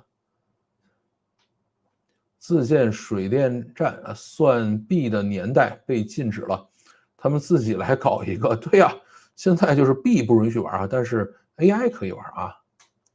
你以为自己在下棋啊？但是怎么办呢？反正棋盘摆在这儿了。我也刚想问这个问题，这么大的工程现在正在论证，还是已经这个论证结束了？已经开工了，这个挖掘机已经上去了，7月19号挖掘机上去了，对吧？这个已经盾构机已经开始往那儿搬了，对吧？所以不是论证了，这已经开干了。7月19号开的工，这速度太快了，不快，80年就开始这个出方案了。对吧？然后到这个07年的时候，正式的列入国家方案啊，叫国家计划，对吧？所以这个不算快，也好多年了，这么多年都论证下来了，论证已经很多年了，这个真的是没能力管啊，就彻底清除，这什么意思？讲的哪段？所以余电拿来挖矿多好，这你老天姐挖矿，这在中国是不允许的啊。雄安也是做过专家论证的，哎呀，这个三峡大坝也做过一堆专家论证，还有人说此建说就不行。三峡大坝建完了以后，多少年没人敢签字。三峡大坝的那个工程验收签字，还是去年做的，还是今年做的，忘了。就刚有人敢签字，原来都说这个有问题，没人敢签字，对吧？因为你这么大的工程，谁敢往上签字？发电量和钢产量衡量一个国家是否发达的指标，这个我觉得不能这么想啊，就是以前是可以这样的啊，现在再这么想，问题是就不对的，因为产能过剩是有问题的啊。房地产前几年也拼命建，就是觉得中国人口这么多啊，远远不够，这个，哎，这个就没法说了啊。快速推进上错就麻烦了，这个管他呢。这个反正这周炒了波概念股赚麻了啊，这不挺好的吗？啊，但是现在在回调啊，今天好像是回调了一些了，主要还是关心资金够嘛，资金够不用太担心这事儿啊，超支肯定也还是会超的，1.2万亿肯定盖不完，估计盖到1.7、1.8还是很正常的。当初把加密货币留下，至于现在眼红吗？这个事儿呢是这样的，就是你要想把加密货币留下来呢，就要彻底反腐，然后彻底建规矩，啊，这个就有可能会出大问题，啊，说算了，我们反腐就反成这样，虽然也在每天不停的反，但是呢，还是在用一个相对来说比较不能叫温和吧，但是还是相对来说，呃，过得去的方式吧，在反腐啊，你这样的话就不能把加密货币留下，对吧？所以他没有别的办法。那就再建10个大钢厂啊，建10座这么超大型的水电厂好了啊，这样中国就世界第一发达了。这个现在我们是在建大水电厂啊，这个是真的。钢厂呢现在在现产啊，然后在各种的关停并卵，管不好就消除啊，这个啊最后再说呗，管不好再想办法呗。有没有用量子计算破解各种区块链的研究？有人一直在研究啊，但是现在还没有什么结果出来。在应用的话，可能还得10年吧。三峡工程投入了多少？2500亿啊，必须烂尾，这个不是你想能烂就能烂掉的啊。收入不到100名的百姓啊，世界第一的基础建设基建负担，那这个它就是这样了。这个咱们讲过嘛，这个东西叫体制优势啊。三峡投资是抽电费来的啊，这个你建的时候根本就没想到它能挣出这些钱来，对吧？你所有的这个像包括我们以前投项目也是这样的，你去给我写3年计划、5年计划，你以为真我看这玩意儿？我绝对不看。估计老范要挨喷了啊！旅游馆评论区是来听这个体制腐败、决策错误的啊！你说一直有优势，人家会情绪不爽的，这个没办法，有很多人没法接受这个跟自己的这个认知不一致的东西，那怎么办呢？这个下围棋就是拒绝交流啊，自己干自己的，其他国家当然怕。是的，这个说对了，这就是围棋的方式，谁也别说什么啊。谁也别说话啊，自己下完了以后，我到底想干什么你猜，你想干什么我猜，而且一下就这个一整天啊，或者好几天，下完了以后下个你死我活，没有任何妥协，这就是围棋的力量。你像象棋还可以下完了以后，这个不行，咱们再来一盘，围棋没有那个。地震其实还好，因为这个工程属于地下隧道啊，地下工程抗震性能远高于地上啊，这就不懂了。皇上记这个什么，这个皇上的事儿咱不管啊。墨脱试试，到时候是不是还可以搞个旅游？我觉得可以旅游吧，但是就算他搞了，应该上去的人也不多。你像对于我来说，海拔1000多米可能还能上去，海拔到3000米我可能上不去了。那边已经开始有按摩、这个洗浴、捏脚的招聘了。对啊，这个足浴这个技师25000一个月，对吧？我一直觉得水电对地质、水文以及自然环境的影响巨大，尤其是这种大型水利工程，如果河流相当于大自然的血管，那是水利工程就是这个高血压，好吧？坏银啊，对，非交通隧道9级是可以克服的，这个我们还是不希望它地震吧，这种不会烂尾啊。这个雄安我们就不知道了啊，雄安肯定也是雄安大计啊，这个慢慢做，不着急。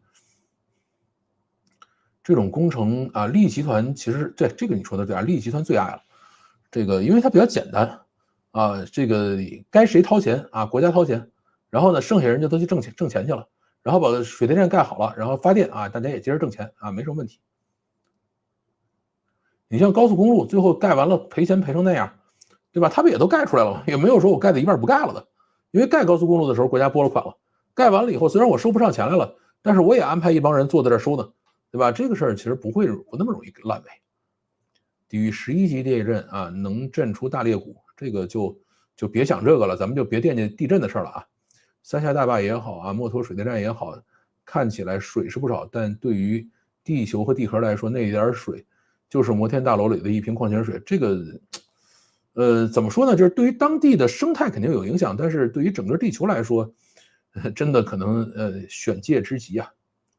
修肯定是能修起来啊，成立雅江集团就是组建了一个利益集合体啊，只要这个利益集合体还在啊，这个工程就能修起来。哪怕这个什么啊，这个后边我们就没看到了啊。看上去啊，看上去像金流式水电站啊，不会有太高的大坝，对，它没有什么大坝，就是一些小坝，不会烂，是的。这次的电站听说不是水坝式的，对，不是水坝式的。烂尾更容易挣钱啊，这个真不容易。烂尾是需要查账的，对于这个政府来说，最怕的不是烂尾，最怕的是查账，对吧？你只要把它盖完了，有人啪往上一签字，这事儿都过了。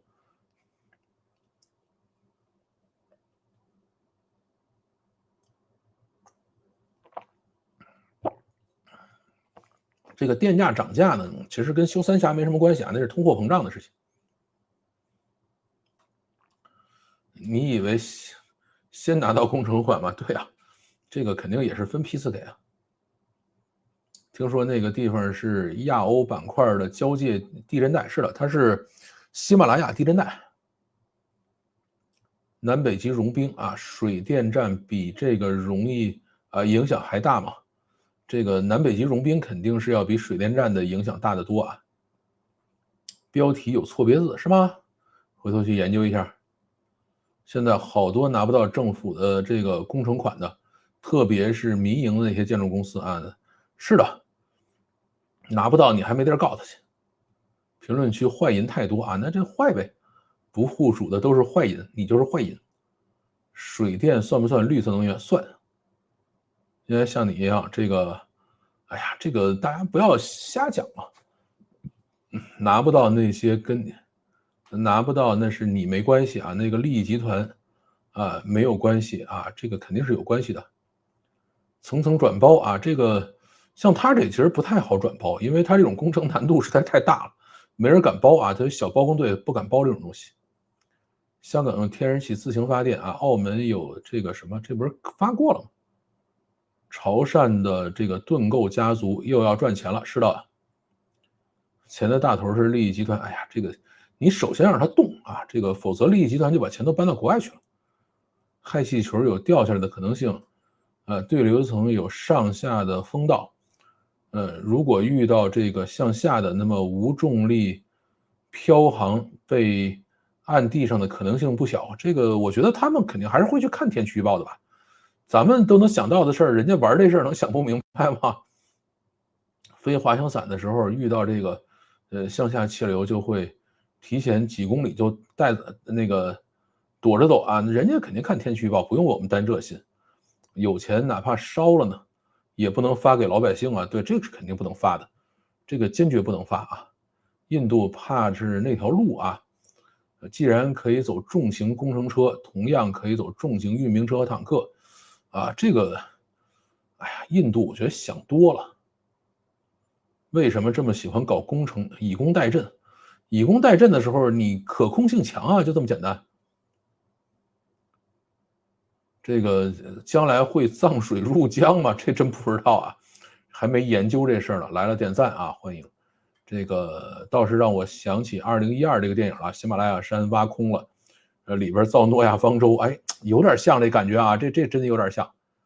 今晚是不是音画不同步？是吗？你看人家看的是正常的，玩崩了啊！养老金啊，养老金这个我觉得还早啊，啥大期才进来啊？这个你需要慢慢追了。将来这个不知道啊，藏水入江，你这又一条一条的发。其实青藏高原的地质情况还是很复杂的，是的。想搞地下工程难度不小，隔几百米就是换一个工程方案，而且挖出来的热泉啊就更不好玩了。这个是像这个坎儿井什么都是新疆玩的啊，西藏是不玩的东西的。啊，倒不用进他的言了，这个我估计他还是，手机不是那么好啊，或者说网络不是那么好，就是你摁发送，然后告诉你没发出去，然后你就接着摁，接着摁，接着摁，实际上都发出去了，只是没有收到握手信号而已。只要认定能源是技术进步的基础，就没大错。是的，既然下一个浪潮一定是 AI 的核心就是能源，那咱就干呗。带不起来什么新增就业吧，消化产能，我觉得还是转换成 AI 吧。藏水没有那么多，不够沅江的，而且塔里木盆地也有地下水啊，就是这个盐碱度高，而且需要打深井，好吧？应该发钱吧？感觉，还投基建根本起不到多大作用。这个发钱肯定是不会发的，咱们永远不会发钱，要记住这一点。这个发钱你上下是没有办法去掌控的，对吧？万一有一点什么更重要的事情，民众又没有那么高的觉悟啊，把这个更重要的钱花掉，对吧？这个怎么行呢？一定是要替他看着的。南水北调1年，也就是这个南水北调的事情，我还真没有那么了解啊。香港买的是大亚湾的电啊，好。澳门太小，整个面积还不如普通机场的总占地面积，能耗多少电啊？还是耗不少的。你想那么多酒店，那么多赌场，对吧？还有那么多的居民，它还是挺耗电的。每年大概也需要烧掉可能5亿美金的电，但是5亿美金到底值多少？是多少度电？我忘了看了啊。关键是那个地质条件就是开玩笑，为了把设备运进去，就要修路，这种高品质的公路，就是不可能啊！你既然人家已经开工了，就一定是能修的嘛，对吧？盾构机肯定是能搞的嘛，不用为这担心啊。走市场经济，中国才有今天啊，不是搞计划经济才有今天的，你这就说错了啊。咱们搞的叫有中国特色的社会主义啊，咱们讲的是由国家统一指导的这个市场经济啊，不是无序的市场经济，对吧？资本的无序竞争是我们要禁止的嘛，对吧？咱们一直在讲这个嘛。现在这些大国都是无限负债、无限的，这个还真不是啊。这个，你像美联储，包括大美利什么的，也都是要提高税务上限，不能无限的，对吧？它还是要限制的。你要真无限印钞了，无毛印钞了，那这个会崩的啊。中国如果开放服务业的严管，马上就是一波通胀。这个，哎，通胀先不管了，现在还在通缩啊。我不懂经济啊，但是我懂人性。在一个没有保障的社会，我的人性会告诉我，我只会存钱啊，是存呗。风名的墨脱果果糖啊，是前年开车去过一次啊，好吧。啊，这个是那个图片是吧？是的，我在网上找的图片啊，我也想去。中美互相摸着对方过河啊，这个故事我准备就是看看周末是不是有精力去讲一个会员吧。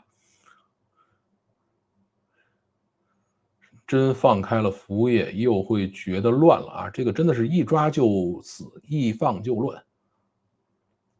风能影响鸟类，主要是候鸟对候鸟的影响，这就没有那么懂了啊。钱都政府拿去投资了，还有钱给民企嘛？这个里头，你比如盾构机可能就有民企啊，对吧？或者其他的一些挖掘机，对吧？现在挖掘机已经疯狂的开始去折腾了。懂车帝那个，我准备明天好好看看视频，然后后天放吧。这个肯定是要聊一期的，马斯克都亲自点赞了，对吧？这个不聊一期，怎么对得起遥遥领先呢？对吧？这个实在是太逗了。说实话，百姓把钱存起来，对经济的益处也比金融机构把钱存在银行里要好。这个，这个咱们就不研究这个钱存起来怎么好了啊，咱们还是把钱花了最好，鼓励消费，让消费抵扣所得税啊，赚多花多，缴税少啊。这个，我觉得咱们还是应该搞像德国那个税卡制度啊，不结婚是这个最高级税卡，然后结了婚没孩子啊，这个税卡到哪一级，然后结婚有一个孩子再降一级啊，就是你越往前走，这个交的税越少。中国应该走这玩意儿。我从小压岁钱都是自己支配，我现在就后悔2012年没有拿压岁钱梭哈比特币啊。不过，那个时候我才上初中啊，我听说了比特币，但是不知道上哪儿去买去，好吧。暴露年龄了啊，2012年已经开始上初中了。小孩压岁钱这个例子太精彩了，好多社会问题，就是因为太管上了，就需要不停的加更多的规则，放开了，已经管上瘾了，舍不得，是这样的啊，它就是这么个状态。台湾电力在2024年，发购电量是2000，实际上是它应该是2514.4亿度，但我是用 ChatGPT 查的，它告诉我是2700亿度，其实大差不差吧。这个2000亿度跟2500跟2700没有这么大区别。火力占7%啊，台湾发这么多火电啊。再生能源11.9%，核电占比4.7%。这个，哎呀，台湾只要愿意的话，拉一根线，中国有的是电，对吧？直接给你拉过去完事儿了，何必自己发电呢？然后马上碳达标了啊，这个没有任何问题。就是台湾这一年这个2000多亿度电的话，这个直接拉一根线过去就够了。百姓存了就再发啊，失业的人，但你这个发了钱以后，它就会贬值嘛，大家会出去花去。中国的优势在于80后牛马，把80后、90后牛马烧完了，恐怕就发生一次相变啊。这个像我这70后牛马呢，它不也是牛马吗？你说我劣质，我给你投一个劣质，好吧？不光电便宜，其实住宅用电也很便宜。虽然是住宅用网是吧？住宅用网也很便宜，上行流量少得可怜。是的，中国是上行流量贵啊，上行流量是卡脖子的，下行基本上不要钱。说白了啊，金融开放不只是现象，更是能力啊。是的，这实际上是一种管理能力。喀斯特地形的岩洞那个，那来一个中型地震不就都埋了吗？那是苹果的事儿，跟咱没关系啊。其实现在火电是真的很便宜，是的，而且董王不是说要大力发展火电吗？说你们想发电，咱就火电啊，核电什么搞这些玩意儿，拿油烧电，一管就死，一放就乱，其实就是帮小孩存压岁钱，这个例子一样啊，是这样的，因为从来没有相信过平民老百姓，可以自发的形成一套良好的社会机制，一直管的社会如果不管就会失能啊，是的。墨脱很热，雪山那是山顶，穿过隧道就热了啊。好吧，那我就对去墨脱没什么想法了。我大力支持，总比撒在国外强啊。撒国外的故事也是明天再讲吧。这个我是准备了，本来今天这个故事里头有一节就专门讲这个撒国外的事情啊。这个后来想了想说算了，把它删掉了啊。准备明天看看是不是有精力录这个会员节目去了。高压输电也有损耗啊，这超高压输电效率最高的做法其实是供电端就用负载匹配余电啊 ，AI 是耗电，但是负载不够灵活，矿机可以算一半，一瞬间一瞬关机啊 ，AI 不能这么搞的，对 AI 是不能这么搞的 ，AI 必须稳定干活啊，挖掘机是直升机运上去的吧？这个还真不知道，应该是把路修上去了。难怪年初的时候，国内挖掘机订单上去了。是的，今年是一年的挖掘机都在往上涨啊，都在疯狂的造挖掘机。论证啥的都是，入了关自有大儒为我辩经啊，这是真的。工业党了是吧？是的。前几天刚开始一个反内卷的会议，这个工程现在上马。估计也是配合经济转型。是的，它就是做这个低端产能向高端产能的转移嘛。温和不等于折中，反腐一直在路上啊，那反正折腾呗。估计量子计算机也快能破解比特币了，现在已经需要准备升级了，这个还早呢。量子计算机主要是这个什么？这个量子计算机我就不跟你们讨论了啊。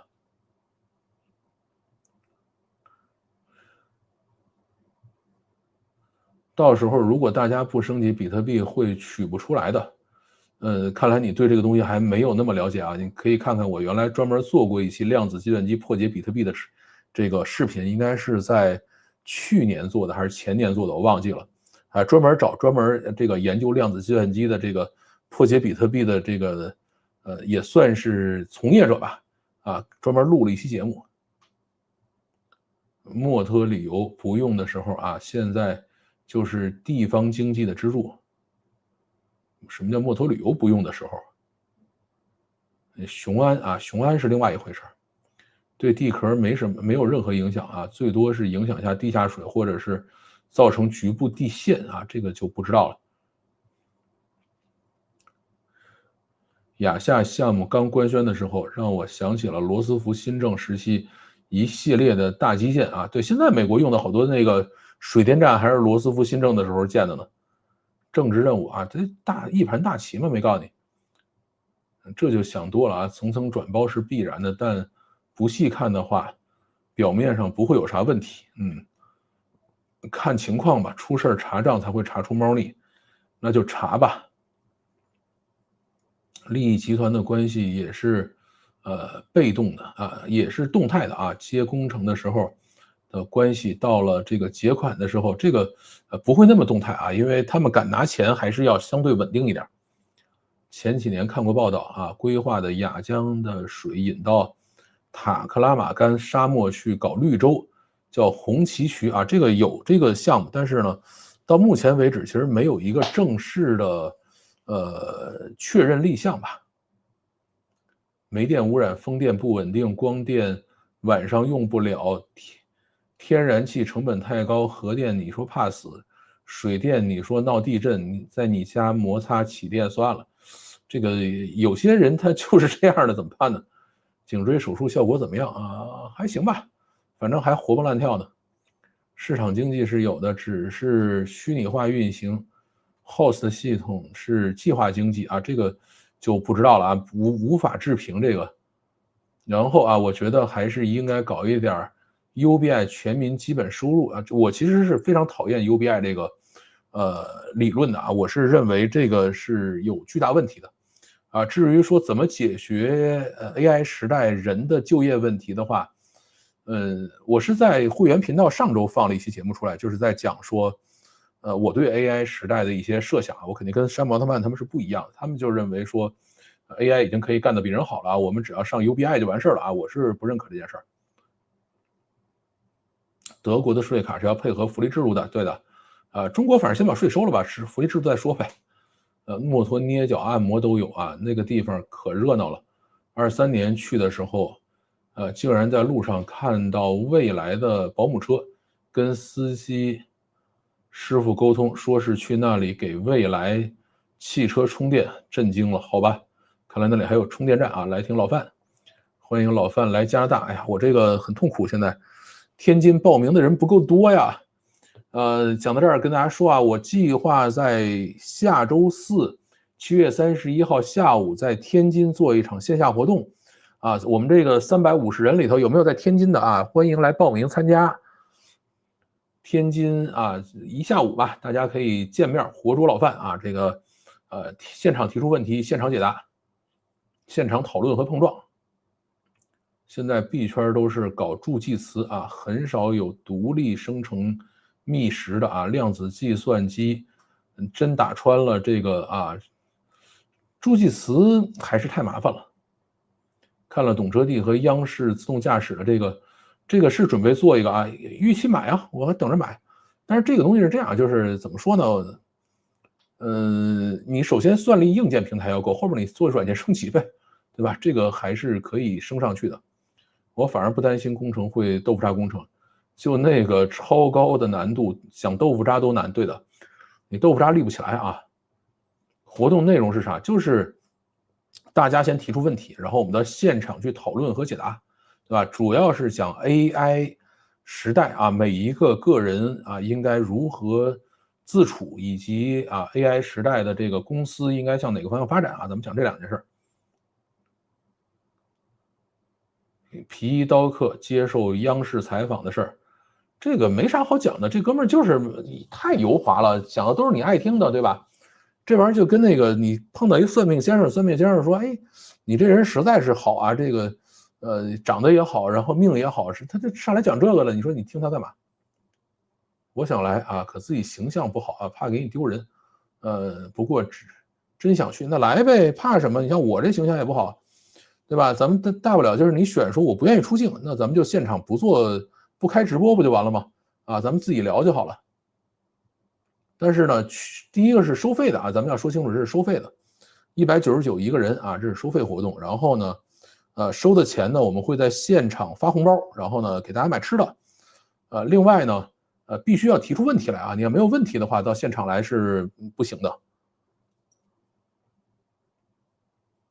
老黄是见人说这个人话鬼话都会说的，对的，他就是这样的一个状态。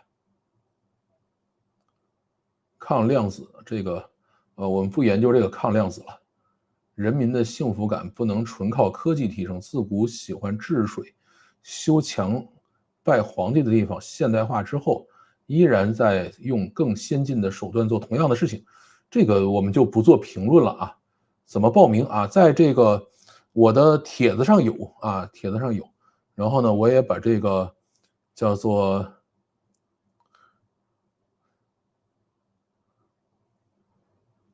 链接发一下。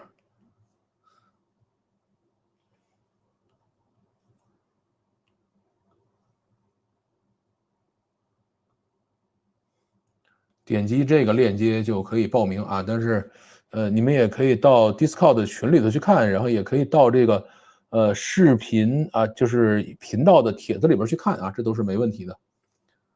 老黄真的是有点成龙那个感觉，成龙有一系列名言，走到哪里就这个，其实我是半个这里的人啊，是这样的。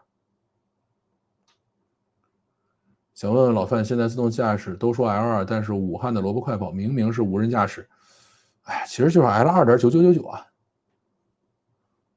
毕竟 NV 是股份公司，老黄主要是为股东着想，护盘有功。是啊，老黄现在占NVIDIA多少股份？我查一下啊。这个他应该占股比较少，因为他不停的卖，这一次冲上4万亿，他又在这卖。黄仁勋持股英伟达的比例，快，豆包给我出个结论，我豆包是最快的。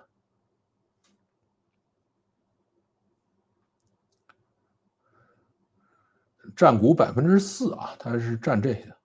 你像那个马斯克占特斯拉是13%，是吧？现在还说你们多给我点，然后我再好好努力，对吧？还在讲这个呢。你像黄仁勋才占4%，任正非占华为还不到1%呢。毕竟啊，这看过了啊。记者问老黄，美国最大的优势是什么？老黄说最大优势川普。我看了这个了，太逗了，这玩意儿简直是拍马屁都没见过这么无耻的，对吧？如此厚颜无耻之人啊，真的很少见。去了中东就扮个穆斯林啊，这还真没看着。人心比董王都虚啊，这个好吧。有老黄这样的老板，上班不慌啊，这个真的能屈能伸的老板啊，这个才是真的好老板，对吧？这个老板在上面这个要求你玩这个主辱臣死啊，主忧臣辱，主辱臣死，这种老板是很难伺候的。于是我们的问题来了，2.999是3吗？不是啊，不是。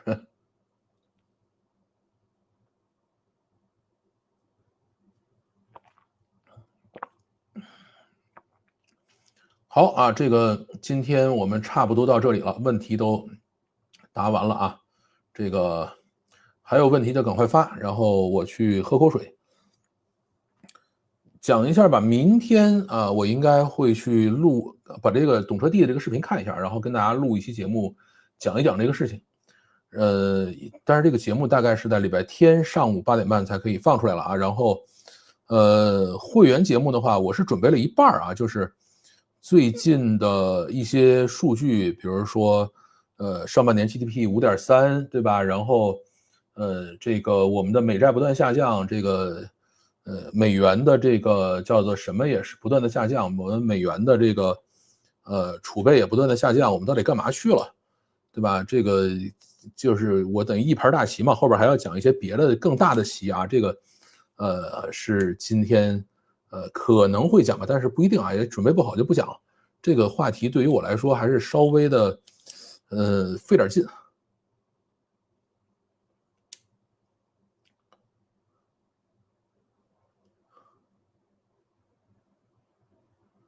你那儿是在不在下暴雨啊？没有，我这儿没有下暴雨。这个北京是有一点雨，但是下停停的，雨不大。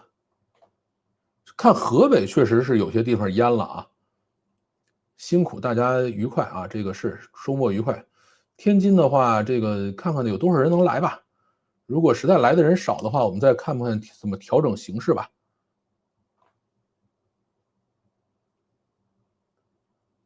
是不是得看怎么定义？如果按限定义、有限定义，这个不是这样的啊。这个2.999跟3之间的差异呢，是在于，你比如说像房子，你承重1吨的房子，你不可能说我放1吨它就塌了，对吧？你一定是可以放到1点几吨以上才可以塌。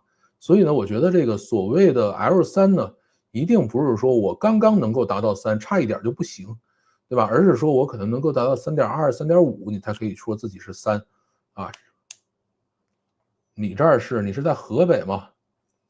皮老板的确是个好老板，为员工谋福利，和各国搞好关系，绝对的。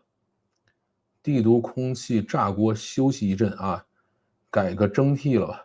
是，现在就是蒸屉了，来迟了啊，这马上要结束了。昌平雨大啊，好吧，昌平就雨大了啊，那没办法，安全永雨，对的。所以这个 L3绝对不是2.999啊，这个一定要注意。好，那我们今天就到这里，感谢大家收听，再见。